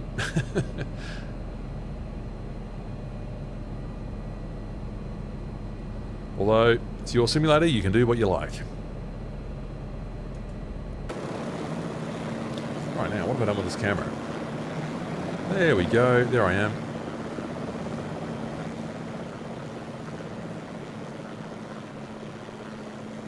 Look at you all, you're so good. You are so good. Night Fury, have I seen you yet? There you are, hello. What have you got? You got an H130, have you? Oh, you know, we talked about you before, didn't we? Oh, that's Jace, isn't it? Yeah, there you go, sorry. Just hadn't noticed your name there for a while.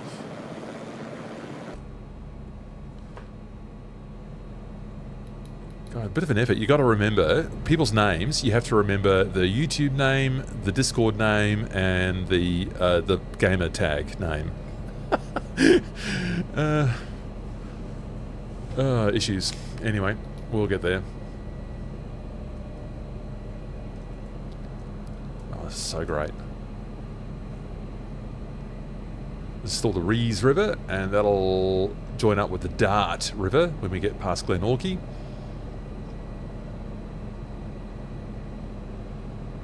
Oh, that's the Dart River coming down from the right, actually.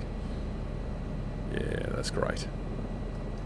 I'm always blown away at this Mount Alfred, sitting as it does in between the two rivers. Carved out by glaciers, like an island in the rivers. Incredible. Such great scenery. Such great scenery.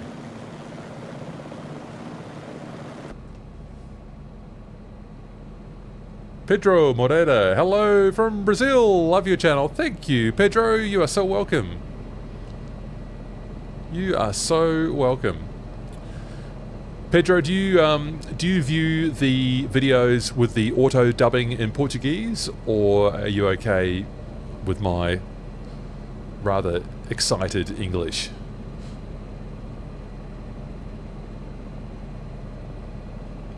Be interesting to know how people consume it, you know. YouTube auto dubs videos. Doesn't auto dub the live streams, they're too long, but anything under an hour, I think it is, YouTube auto dubs into 23 different languages or something, which is really cool. I just don't know quite what the quality is like, whether the translations are good. Obviously in helicopters we talk about quite a lot of technical terms. I've walked around that wetland just on my left there at my 10 o'clock. I've walked around there, that's nice. And here's good, lovely Glenorchy. Very cute little village.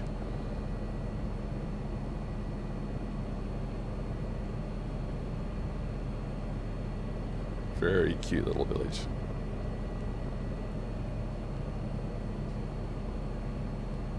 Oh, I love these. Love the scenery with the, as you can see, almost see the stones and the rocks. That's where that boat house is with the Glenorchy name on it that everyone gets their photo taken next to. And I've got Mamu Designs marinas switched on, so you get those extra boats in there. Probably a few too many boats, then would be realistic, but in this case, but that's all good.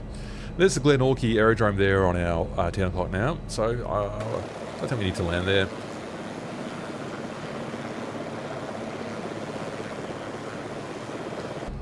And so now we're on Lake Wakatipu. This is the same lake that goes up to Queenstown, so we're at the other end of Lake Wakatipu. Oh, Pedro, thank you. Yeah, so you take it in English, that's great.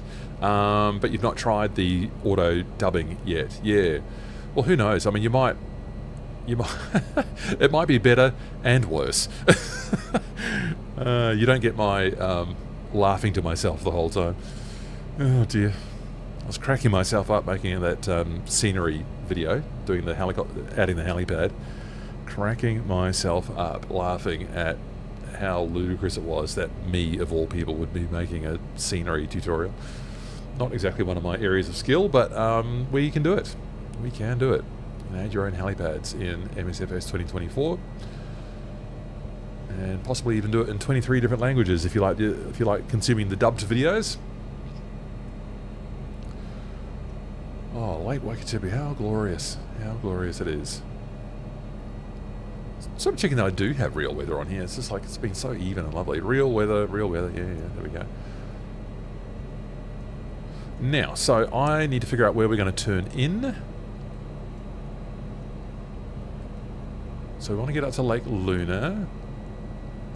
It's only yeah, okay, so we're going to be taking a hard left, and it's only going to be about a minute away, people, so just be ready for that. In fact, I might just go out a little bit so we can come back in.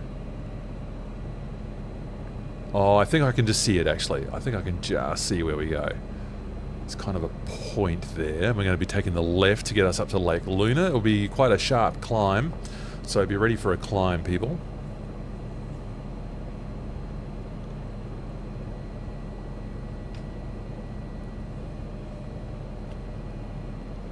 Gary Moore, hey, the helipad creation video was pretty good. Well, some people, Gary, are more experienced with scenery design than I am. So I'm really glad that... look, the purpose of that was just to get people like me, really, who have an idea for a new helipad to go in. You don't have to wait for someone else to design the scenery for you. You can do it yourself. That was the purpose of it. Just a simple addition of one helipad. Cookie45, my current project is flying the helicopter to every current and historic airfield and heliport in New Zealand. Wow, you've previously done it in Great Britain and Arizona, both with over, 2,000 locations. Woo-wee, that is a large project, Cookie.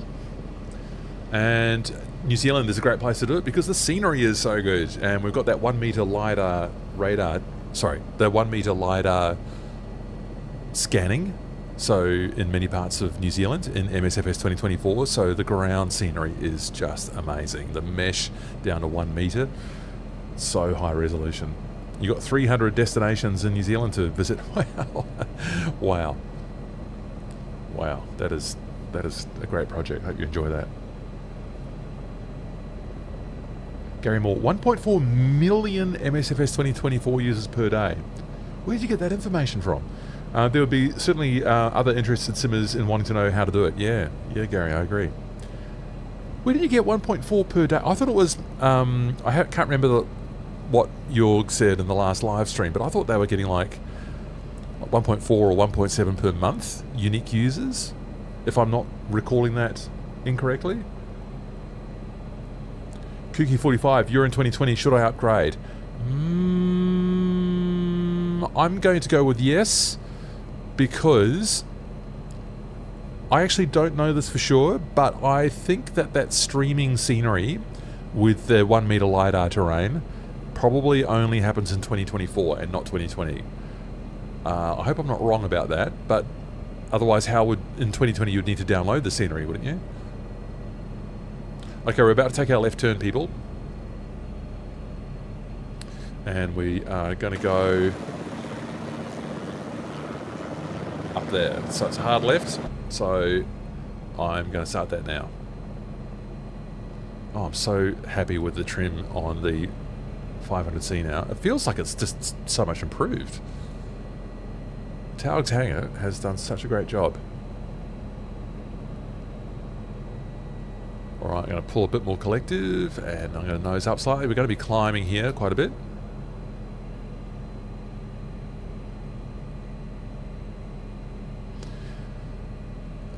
I mean, you don't need, if you were going to fly into Queenstown, you don't need to do the approach like this. You'd probably be higher, but we were just having fun, flying low. So you don't need to go so low along Lake Wakatipu, but you could do.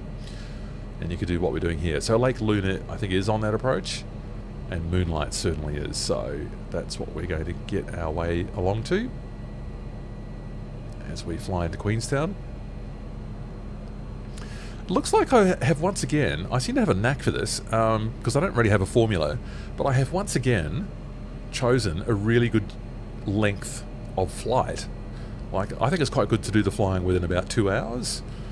Then I can stick around for a chat at the end. Oh, look at this. So good. So I sort of improvised it just yesterday when I was working out the route. And it's just worked again. Now, oh, we're going to fly along, aren't we? Is that what we're going to do? Yeah, we'll fly, we'll just go left over this thing here, so we'll be low over the lake. Then we follow the valley up there. So we'll just do a bit of a horseshoe. There's the lake now, lovely. Oh, yes. Lake Luna.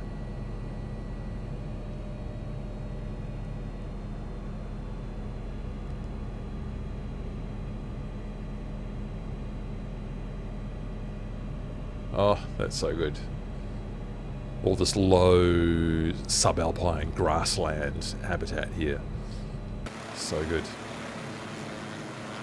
Did everyone make it? A couple of tight turns in there. Jacob, 2024 is absolutely worth the upgrade as long as you've got a half-decent system, you don't have any dodgy or out-of-date add-ons. You'll have an absolute cracking time, especially in helicopters. So take that, Kooky.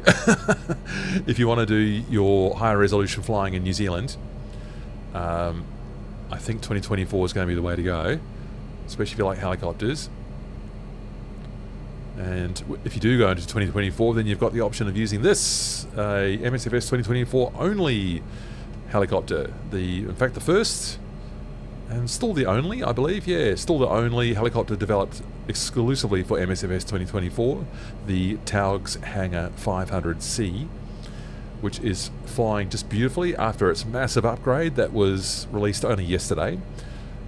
I think Taog's Hangar themselves had it in the system maybe a week or 5 days or something before that, but it's only just gone live now. So in the last 24 hours, we've had a huge update to the whoops. Was that QB Minecraft?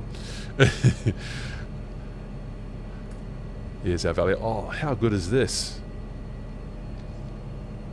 How good is this? And this terrain map makes it so useful as well. I don't know what it's like for you in 2020. I'm so out of date now. I just haven't touched it for so long. But just having the tablet popping out like this with the tab key, so helpful. And it's got the terrain on it, so I can do rough navigation even on here. I'd like to see them optimize it a bit better for VFR flying. But, you know, it's getting better and better. What stream are we on now? I don't know. Don't know what this one's called.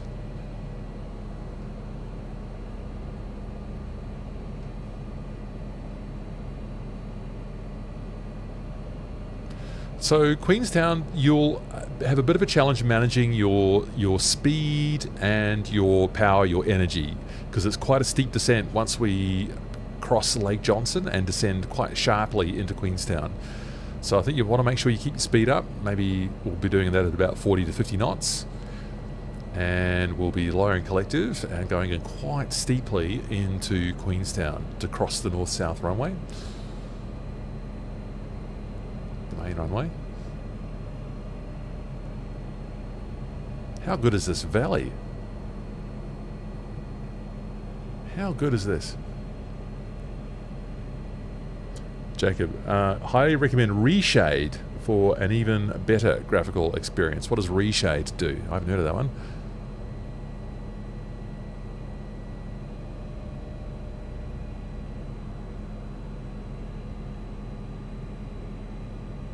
Now, how far are we off Moonlight? That's our next waypoint. Oh no, we've still got to do a bit of weaving down our subalpine valley here. Oh, so good. How's the scenery been today, people? I think this has been excellent.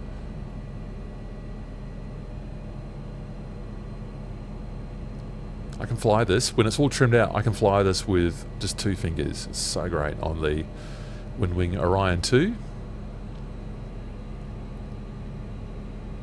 And I haven't oversped it and flipped it out with a retreating blade stall like I did in my first stream with the 500C when it was first released. Been super easy flying. Here you all are. Oh, look at you, good people. Night Fury, yeah, up here, up there. Good stuff. Good stuff. So great. It's really affirming having so many people join the stream, so many people watching the stream. Yes, you're welcome to. So many pilots joining the stream and coming along for a flight. Have you made use of the voice chat? I'll come in the voice chat later on, actually, if anyone wants to have a chat in there. If you're still hanging around.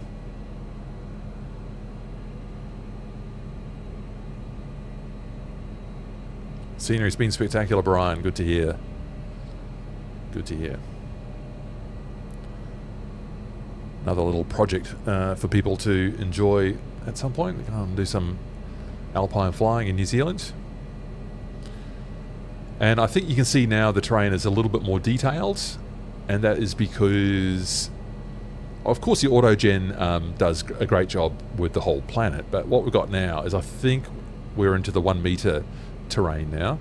So they use the LiDAR scanning, or they've been able to import publicly accessible data, which you can review yourself on a source like Open Topo, and they've imported that into the simulator, and you can just see the form of the rock faces and the sort of sharpness on the edge of the valleys, the tight turns that the river takes. That's all, I think, due to the 1 meter LiDAR terrain.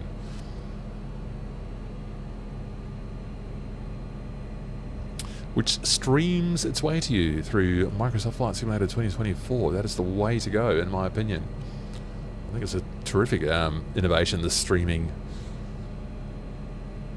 data for your flight simming experience. God, how good is this?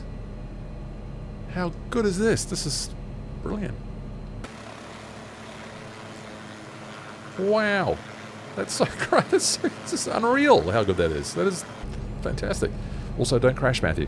All right, Moonlight. That's where we are now. So we're getting pretty close, people, to Queenstown. Oh, we've passed over Moonlight, actually. This is, what's this bit? Johnson. Okay, so we need to turn left here. I was just enjoying the scenery too much, as usual, and getting a bit confused.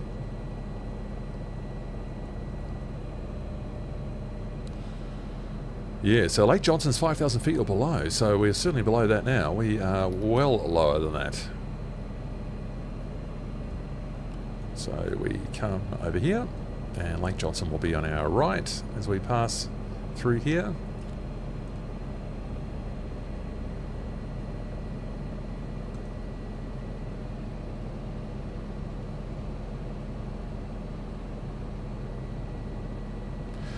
So ideas for future streams will be open in, well, are open right now in the Discord. So Discord link is in the video description. You are welcome to join and have a chat about what's going on with your helicopter flying.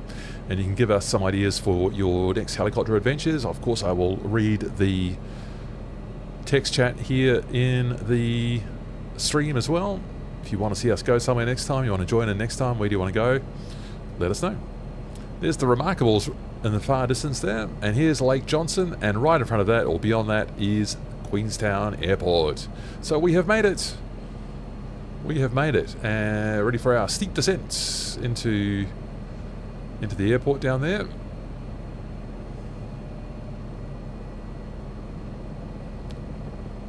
Doesn't actually feel that steep today. Maybe I've come in a bit too hot and high on previous flights. Other flights I wasn't following the valley like that. This feels very comfortable and leisurely. So we've got 90 knots on here. And you can see the sort of the north-south runway is running left and right there. It's not really strictly north-south. I'm just kind of, yeah, the main runway is running left and right there. Lowering collective. Landing light goes on. And I might have head tracking for this. There we go. Nose up. Canceling some of that trim. Nose up. Collective way down, way down. So we would have clearance from tower, of course, to do this.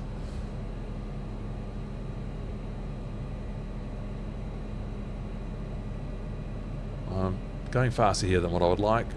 80 knots now. Right over the airport. That's how it works. Yeah, so I've QB Minecraft's gone even hotter and higher than me. I'm down to 60 knots now. 50. Yeah, I should have been doing 40 or 50. But yeah, I've come in too hot now. I'm overspeeding the rotor. Have to lift the collective. No choice. So I'll just have to do a bit of a 180 here. Avoid that crane. Oh no, don't need a 180. Here we go. No, this has turned out alright. So I need a lot more collective now. Dipping the nose down. Following the taxiway here to the right. There's a helipad around here. Okay, so I did that a bit too hot and fast. I have made it, but I suspect that other people probably overshot there a bit. Sorry about that. Probably I should have been focusing on slowing down over Lake Johnson.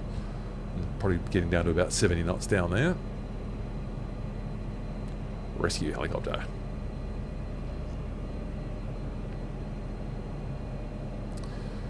As we go in, here's a helipad. Let's see if I can butter the helipad here to show off my astonishing skills, such as they are. Oh dear. Yeah, don't lose all your energy there, Matthew. Okay, back over to the pad. Yeah, and you can sit down anywhere on this grass, people. Just try and center it. Now I can't see it. That's a typical issue in 2D. It's much easier in virtual reality. Now I've got it. And again, you just slide backwards when you're not in VR. Oh, that was not ideal, but I have nailed the H at least, so no, I'm not entirely straight. Alright, let's get that down to idle. So we've been going 2 hours, fantastic. If you like, people, we could just do another short run up to the Remarkables and do a real tight approach back into Queenstown if you'd like to practice that Queenstown approach again, or you could just head off now. But if we go up to the Remarkables and come in on that approach over Deer Park, that'll take another sort of 15 minutes or something. So I'm open to that because we're still, you know, doesn't feel like we've been going too long yet. So tell me on the chat if you want more. We can do another quick flight. It's straight ahead where I'm looking now, and we'll just be following the Remarkable saddle up there, turning right over the Remarkable ski field, and then we've got a real steep descent to get back into Queenstown again, so it's quite fun. Take another 15 minutes. Who's made it?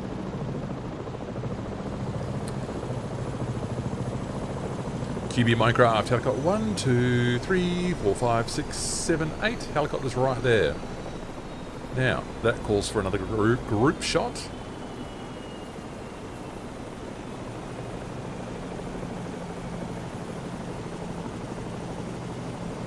There we go. Got that in there.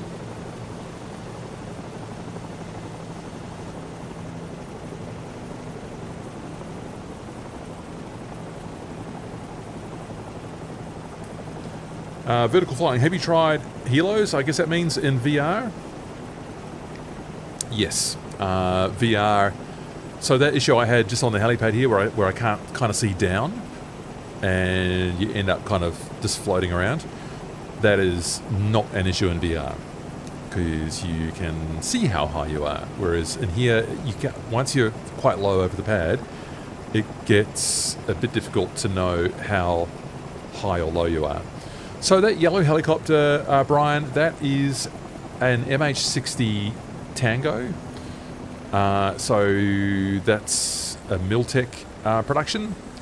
However, Overspeed's not actually flying that. He said he was flying an H125. So it's just the model has got...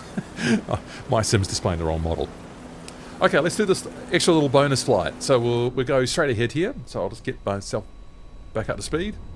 Oh, careful with the torque, Matthew. Yep, don't just flip the sling load ops.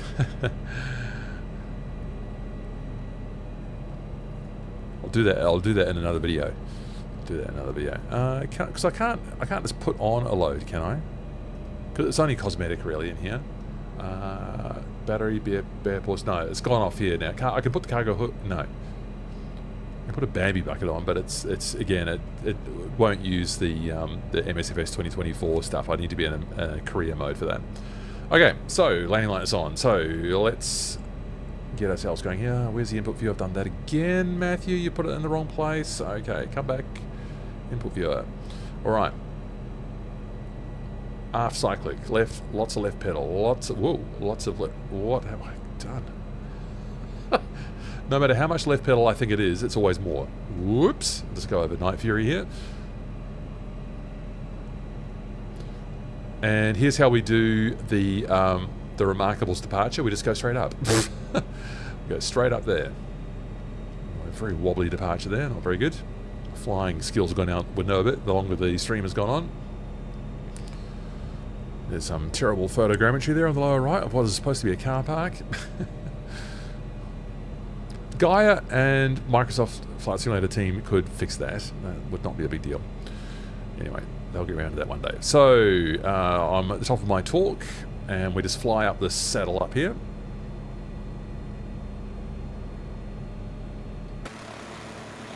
Oh, people are still in. Oh, bless you. You are still up for more flying. I love that.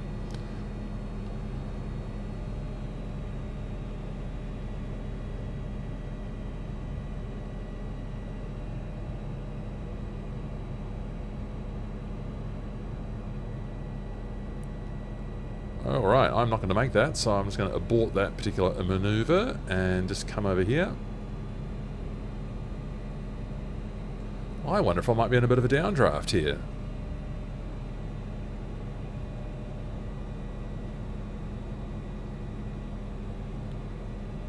Yep, I am currently too low, and I suspect it is a downdraft situation just coming down the hill there, so I just had to abort that first idea. I'm at the top of my Taog.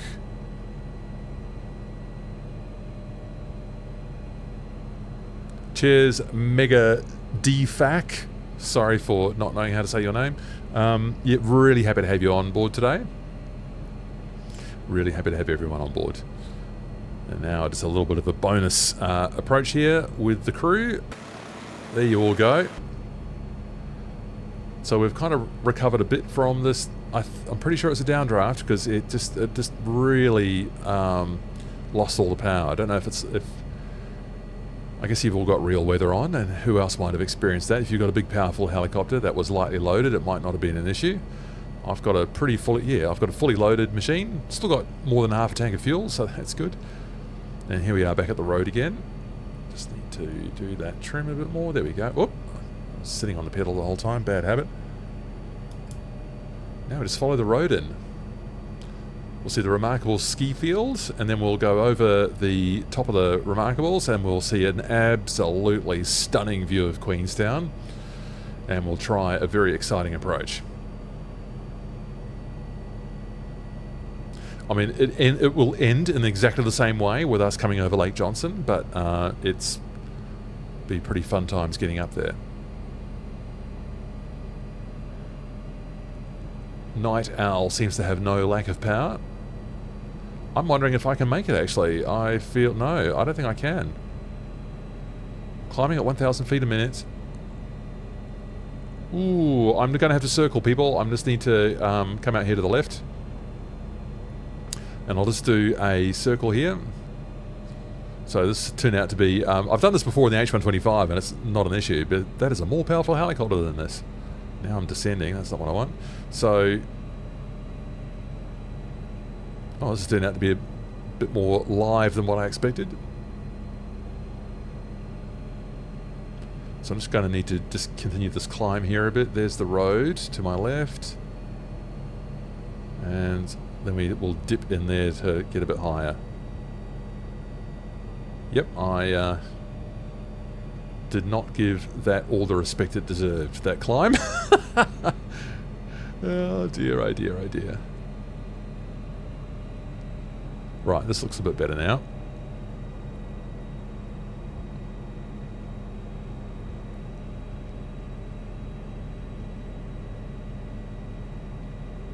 That looks a bit better.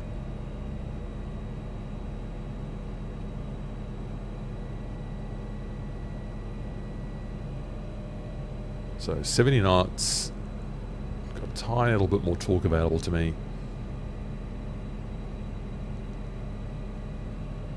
There we go. Looks like other people had no trouble getting up there, but maybe mine's a bit heavier, or maybe I've played it safer than I needed to. There we go. That's better.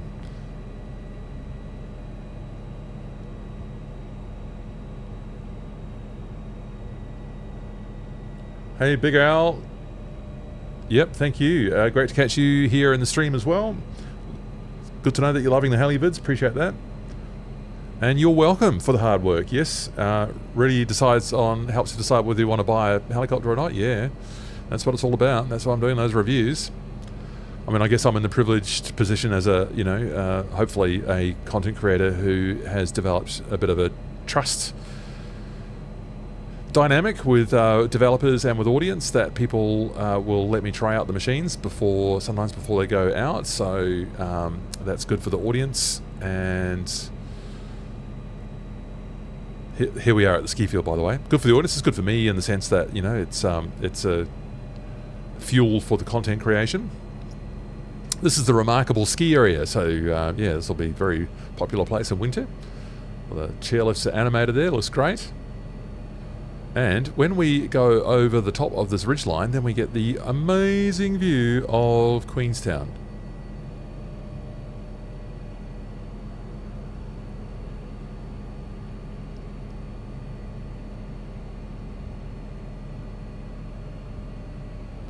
Once again, I can use, with it all trimmed nicely, I use hardly any influence on the stick at all. Just very small, light movements, just with 2 fingers is all it takes. And it's just a delight to fly. Absolute delight to fly when it's all nicely trimmed out, even though it's a light, maneuverable, agile helicopter. Yeah, you're finding it windy, are you, Redcaster? Did I call you Redcaster before? Sorry.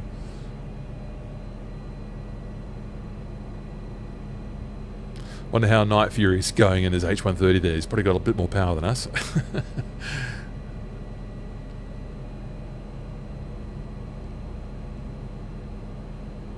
A few weird moments there in the satellite imagery. Here's Lake Wakatipu. We were at the other end of that lake at Glenorchy when we came down from the Earnslaw Burn.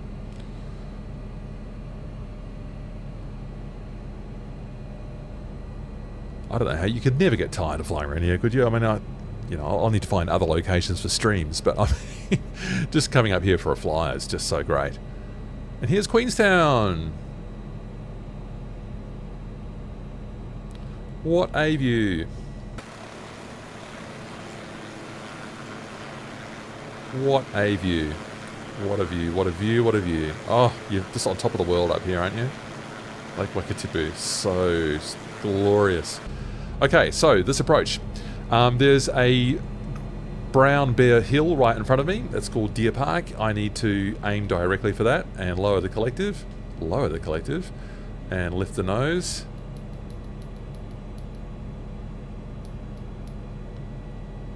And not gain too much speed. And watch our rotor speed as well. The rotor will pick up speed here with the collective load.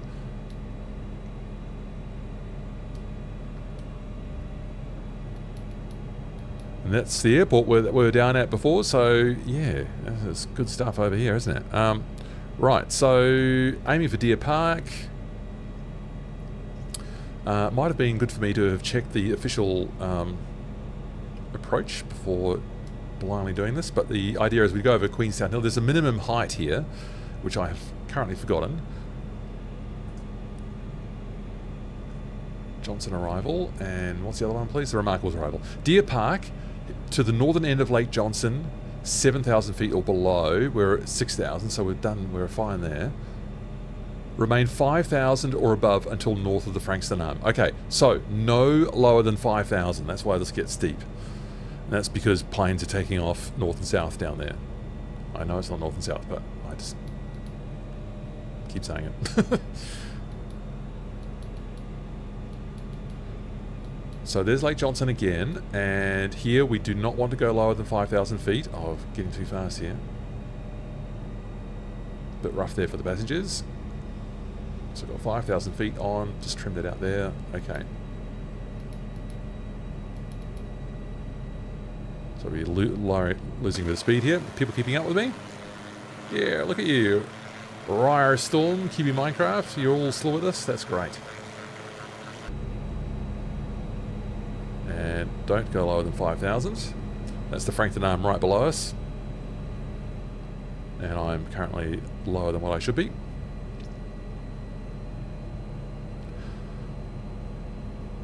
So here's Queenstown Hill. There is the town of Queenstown right below us.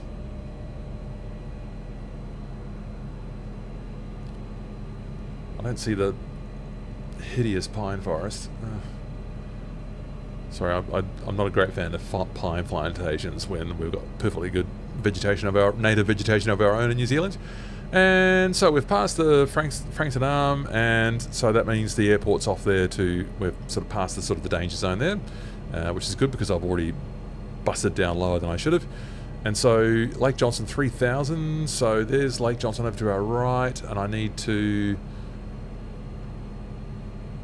do this a bit slower than last time because I maybe led you astray a little bit there. Big Al, you're asking, have I used the force feedback stick? Yes, I had a... I recently retired and sold my Microsoft Sidewinder force feedback 2 stick that I've had for 25 years.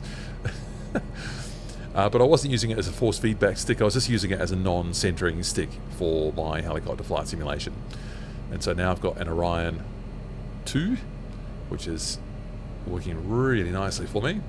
It's just not force feedback though. It does have that force feedback module, which I assume's not super powerful, but could be a way to add another dimension to your flight simulation if you're into that sort of thing.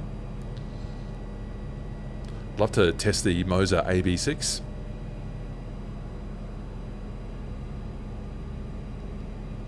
Right, here's Lake Johnson again. Pulling a bit of collective now. Now, what did I say? Last time we did this a bit too fast. So over Lake Johnson, I'm going to try and... Okay, so what am I going to do? I'm going to lower the collective, I'm going to pitch up the nose, and we'll just try and make that descent a bit more controlled. I just got too fast last time and made it a bit difficult for people to get down there. Lowering collective still. Pitching up the nose. You can see that on the input viewer. Now we're down at 80 knots. This is going to be a bit more sensible this time. Our second approach into Queenstown. Looks like Red Caster's still over Deer Park.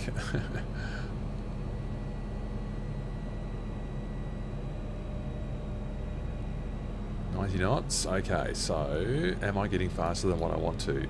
Lower the collective, pitch up the nose.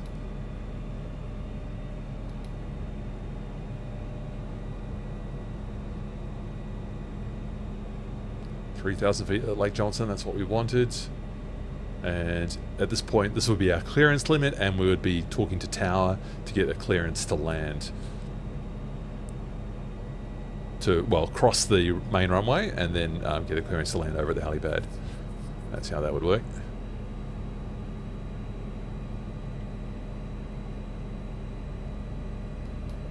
So we might see some other players now logged in from various places, maybe doing some airliner flying. Oh, see, I'm getting fast again, 90 knots. Pay attention, Matthew. So lowering the collective even more. Pitching up the nose once more. 80 knots. 70 knots. Now I think this is going to be better this time. 60 knots. Night Fury's gone in there at high speed. There's the apron. See if you can spot some Air New Zealand A320s.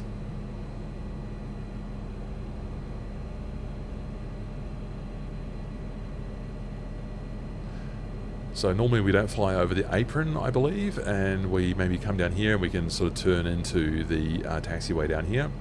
Raising the collective now and using a lot of left pedal to compensate for that. I'll let someone else take the helipad this time.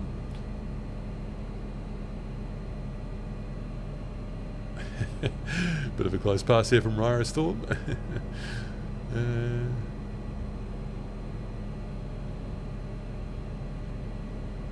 that's looking pretty good. Much more sensible approach this time. Sorry about that first one, just too much energy on board.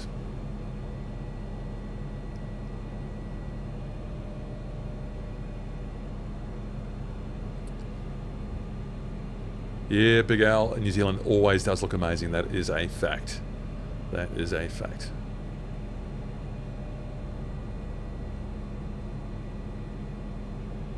So I'm open to ideas for where we're going next. So I mean, it's weather dependent, of course. So sometimes I never did the one at Whistler because whenever I looked, the weather was horrific. So you know, if you've got like a hankering to take one of these live streams to a location that you like, I'm not doing a very good job here. Slow on my seatbelt so I can see what I'm doing. So a place with good scenery, variety, that we can do in a couple of hours and that people would enjoy. Give me your ideas. Where would you like to go? Looks like Raya Storm's got the pad this time. That's all yours. I'll just come over here.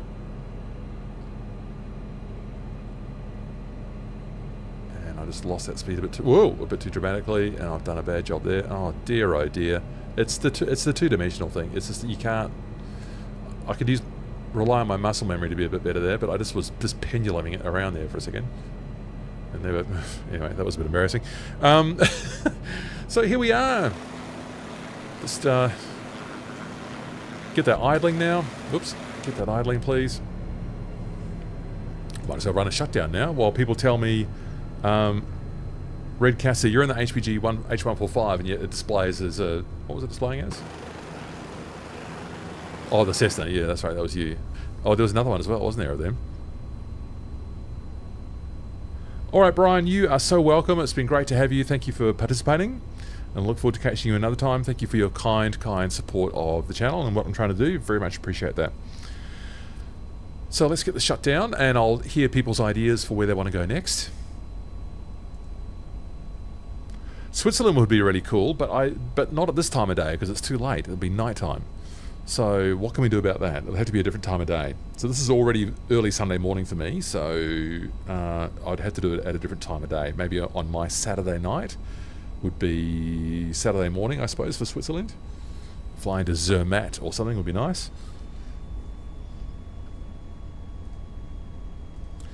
Mass and balance. What am I doing? I want the checklists.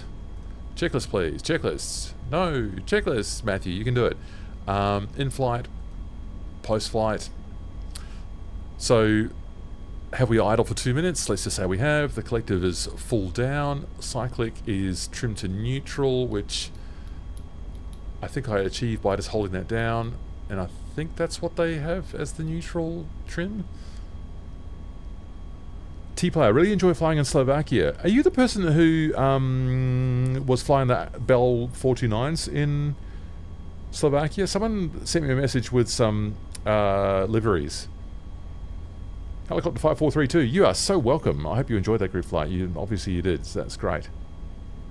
Severin, you can confirm it is quite dark right now in Switzerland. Yes. Oh dear. Oh my god, have I had that out the whole time? That is bad. Bad practice, Matthew. The engine out warning was off the whole time. Ugh, poor flying. Unnecessary electricals. So let's just get things switched off over here. Get the anti-cols off. Get the light off. Is that off? It's off now. Light is off. Anything else I need to turn off here? Position lights can come off. Generator stays on for now, I think. Pedals. Maintain until rotor has stopped the pedals. Twist grip throttle. Immediately after closing twist grip to the cutoff position, a dual tachometer needle split should be observed. So, release and all the way down to 0.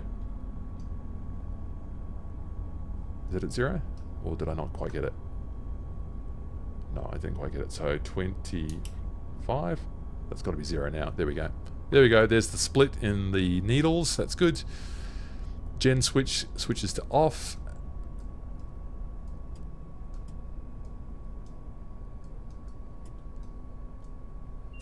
There we go. That's working properly. Now it goes to off. Rotor brake handle apply at 235 RPM. What am I on now? 400? Is it? No, it's not 400. We're below 200 now. That's what that means. So, whoops. Hold down the rotor brake. I don't quite know why it has this effect here and doesn't keep it steady. Turn off the anti-coals, bad habit. Breaking Wild Gaming, finally made a live stream. Yes, loving your Hilo tutorials as I sit waiting for the PS5 release on the 8th. Shame there will be no crossplay to join you. Yeah, it's a completely different network, isn't it? That is a pity. I'm sure if they could have done it as one, they would have, but not evidently possible. YMBT, BT. Oh, Mount Beauty. My favourite. That's I do a lot of videos there. That's for Andrew HG9095. Oh, the my Open Street Map friend. Thanks for coming to the stream. Nice to see you. Eric Britt, how about Cape Town and the Winelands area? Hey, that's a good idea. I'm going to make a note of that. Where is my... That's a good idea. I like the idea of that. It's going on to my ideas list. So streams, and so that's from Eric H. Britt 1234. So I have to give you credit. And you like the Cape Town and Winelands. Oh, I like that. That's going straight onto the list. Cape Town Winelands.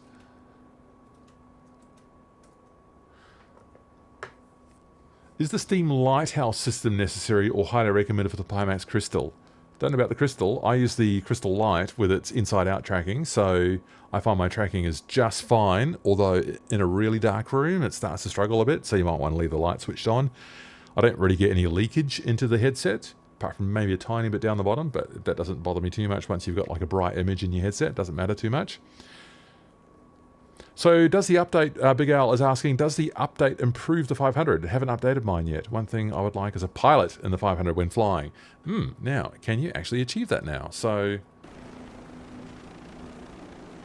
well, there's the pilot right there. There is the proof, Big Al. It works. So, yes, the pilot does work now. I can actually disembark these passengers now.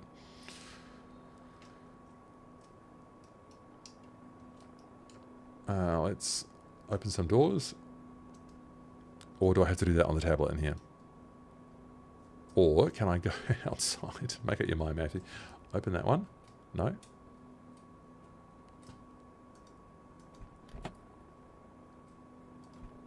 There we go. Open the doors for the people. And boot them out. So yes, the pilot now does display. I've just shown that to you.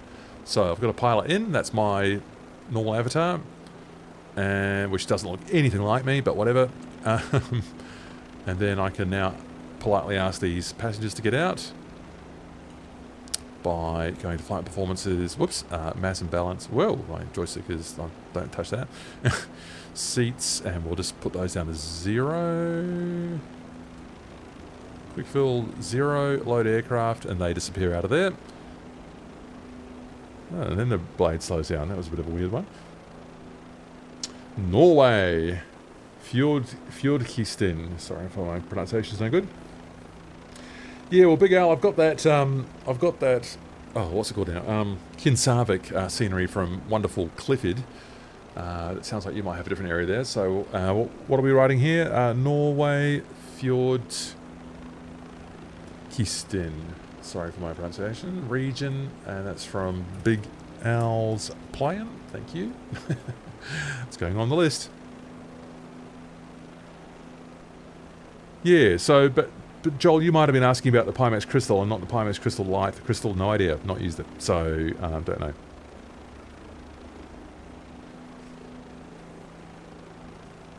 Oh, that was fun. That was heaps of fun. Thank you, people, for making that an enjoyable experience. Yes, and so there's this one quirk. When I open my rear doors, it opens them for everyone. Why does it work like that? The 500C is such a great helicopter add-on. It really is. It's so good. Taog's Hangar, you've done such a great job. Such a great job. Yeah, Japan. Japan would be really good. And it might still be dark at this time of day. What time is it in Japan right now? Yeah, it might still be dark. Maybe Japan in my winter could be a good idea. Yes, I do want to do a Japan live stream. I've been wanting to do it for ages, actually. And they've just had the world update. Jace Ward wants to do Japan. That's going on the list. Yeah, and what else is on people's mind in terms of helicopters? And I'm still open for stream ideas. That's 3 new ones that have gone on the list. It's a pity I've not been able to do Whistler. The weather was always terrible. I think maybe in my autumn it could be nice for Whistler at this time of day or this time of week. That's what we could do. Look forward to that. We'll have a new adventure to look forward to. Steve Rings. Did we say hello to you on the stream? Nice to see you.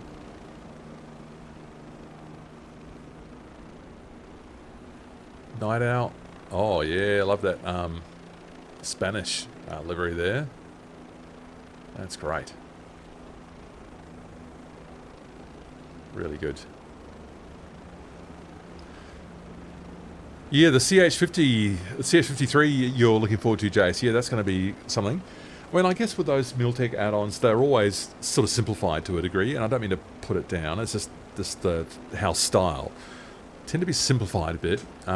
They have talked about improving the flight model in the MH60, so I am genuinely looking forward to that, and we'll have to do an update because I flew a bit weird for me, if I'm sort of honest.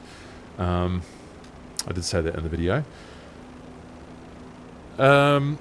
So yeah, looking forward to that, and hopefully, you know, whatever stabilization or whatever that they've refined in the MH60, they'll be able to roll into the CH53 pack when that comes as well. So that'll be something to look forward to. An absolute monster of a helicopter. Wow, what an absolute beast that thing is. Oh, Eric, Britt. Oh, your Airwolf 1969. Oh, it's so confusing, all the different names. I'll just put that in brackets on my thing over here as well for Cape Town. What are you? Airwolf 1969. Good, got that. NYT. All right, yeah, good. All right, that's done.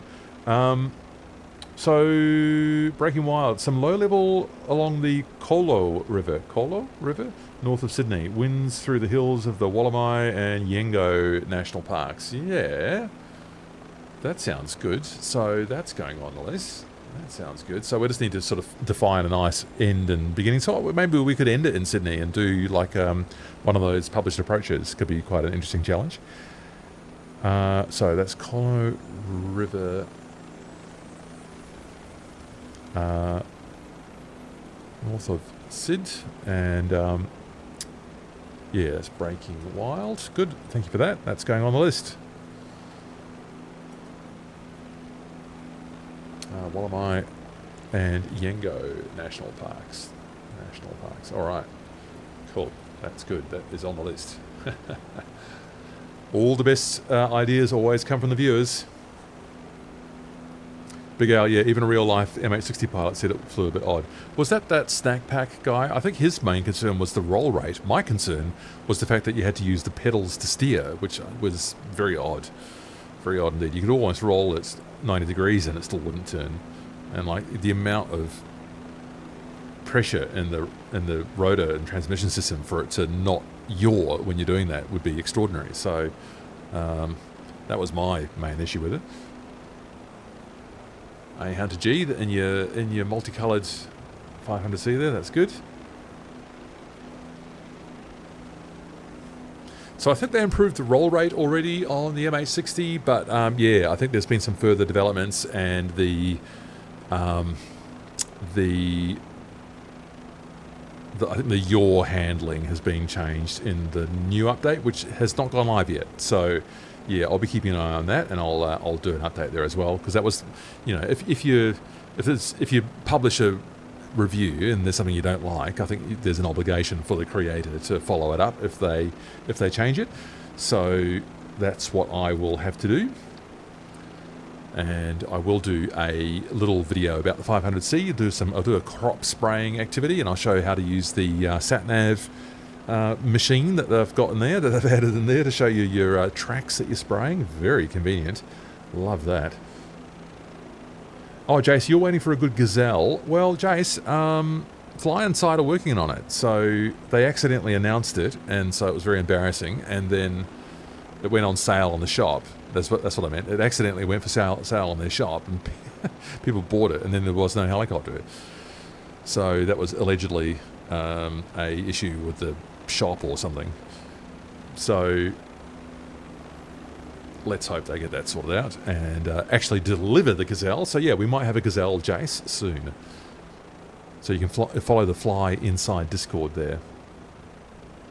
So Big Al, you're saying the MH60 is on sale at the moment, and the Sim Marketplace might pick it up now as it was a bit expensive at the start. Yeah, I haven't just kept track of that, but yeah, I got mine through Contrail. I quite like the way that Contrail does the updates.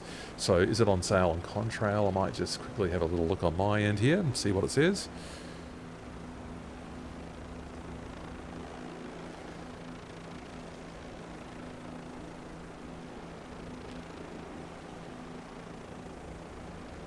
Or it might, will it not run because I've got the sim open? That might be the... Oh no, here we go. It's going over here. Oh, there's a livery pack now as well. Yes, for the MH60. So, a little extra that you can get. Miltech MH60 and... oh yes, no, I don't see the store page because it's already in my collection. So that's unhelpful. So that was not a useful... byway there. Oh, it's an even better price on Contrail for you, Big Al. Okay, that's interesting. Yeah, so better price. You might get a better price on Contrail. So, and I quite like the way it updates because I keep things in custom directories and it just updates them in there. Orbex always puts it in its own directory, which doesn't really suit me when I do updates because then I get two and it's a bit of a mess. Yeah. Well, people, I'll last call for your questions or your ideas, and we'll wind it up. So that was just a terrific experience in the sky today with you. Anything else you want to know? Anything else on your mind about helicopters? Look at this Heliworks scenery. That's good. That's really good. So I think Gaia did this scenery as part of their work as sort of the in-house developer for Asobo and Microsoft. Done a pretty good job. Wouldn't mind seeing some of the photogrammetry tidied up around the outside of the airport. That car park that I found before was hideous. What is this MD-88? That's not something that you'd see flying into Queenstown in real life. Generic 7.3... No, what is it? Oh, like a 7.3... 300, is it? Or 400 maybe? Interesting. What's this, an Embraer down here? E145. This is the generic scenery for me. I think this one's built in. Oh no, AS Embraer. Yeah. Had to be careful backing that one out. The Praetor. Quality Brazilian aircraft.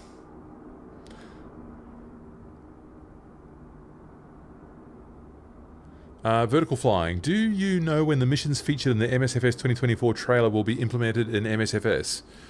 Well, I'd have to know which ones you meant. So the missions in the trailer, I just know the title screen now. I mean, there was an earlier trailer, wasn't there? So don't quite know vertical. I might need a little bit more information to answer your question there. So no, I don't know. I mean, I have no inside information about what Asobo or Microsoft might be working on, but I mean, they've been doing some tidying up and gradual development in career mode, and hopefully it's improved.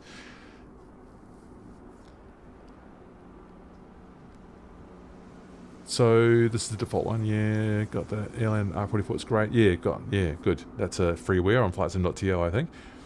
Big Al, yeah, going to pick up Bijan's Season Enhanced Earth FX 2024 after watching your reviews. Oh, I haven't reviewed Earth FX 2024, but I have got Bijan's Seasons Enhanced, which I highly recommend. Highly recommended.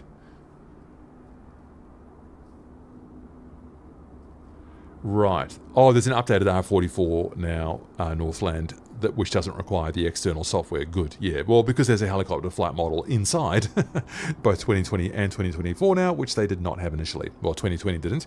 2024 launched with helicopters, so that was good. Much better helicopter simulator now in 2024 than what we had in 2020. The ground effect, though it is still weird, as I experienced in the Earnslaw Burn today, is vastly improved, I think, over what we had in 2020 initially when they first launched helicopters. Weird bouncing effects on the ground and all sorts of strange things. So we're in a good place now for helicopters in the sim. Always room to improve. Always room to improve, and they are. It's a bit of a weird bug in the default H125 at the moment, where it breaks with the ground and swings around a bit, because appears to have a different flight model when it's on the ground than when it takes off. So that's a bit of a strange one. Here's Night Owl demonstrating your hovering skills. Nicely done. Okay, people, look, it has been terrific. Oh, what have we got? Yeah, Vertical Flight working on those missions, but can't get Tornado working yet. All right. Oh, yeah, and there were some, like, fires on the hill. I kind of remember that. I remember that sort of firefighting stuff in the early trailer. So they might have done the visuals for it, but they might not have done all the career modes coding for it yet, is what I would speculate there. Don't know, though, of course. I mean, what we do have now is a third-party helicopter, the Taog's Hangar 500C, that works in career mode, which is like an incredible advance. They're the first ones to do it. I think maybe Coronado, was it, with the 172, had passenger missions, but no one else has done the breadth of activities of a third-ware aircraft, any type of third-party aircraft, inside career mode. Taog's Hangar's first. They were first with a 2024 helicopter, and first to get those kinds of activities working in career mode. So incredible stuff from Taog's Hangar. Red Caster, yeah, you're so welcome. Thank you so much. Thank you so much. And thank you, Northland. Always great to have you. Always good to see you. You're always welcome. Thank you, everyone, for joining the flight today. Really enjoyed flying with you. I really enjoyed the scenery. I'm glad we did it. Looking forward to seeing what I can develop from these other ideas that you've given me. See what we can do. So, people, thank you so much. Looking forward to catching you another time. Remember, you can sign up to the Discord and continue the conversation there. Is there anyone still in the voice chat? Oh, there's only one person in there now. But yeah, no, thank you so much. I really appreciate you and your support for the channel and the Discord too. Really terrific. So Jacob, you're saying the tail rotor assist is not working with the 500C. Interesting. I don't use the tail rotor assist, so I wouldn't know. I use it when your legs get tired. Yeah, well, I can fly when I was cruising. I don't need it. I don't need to use the pedal at all. So the way I had it trimmed up.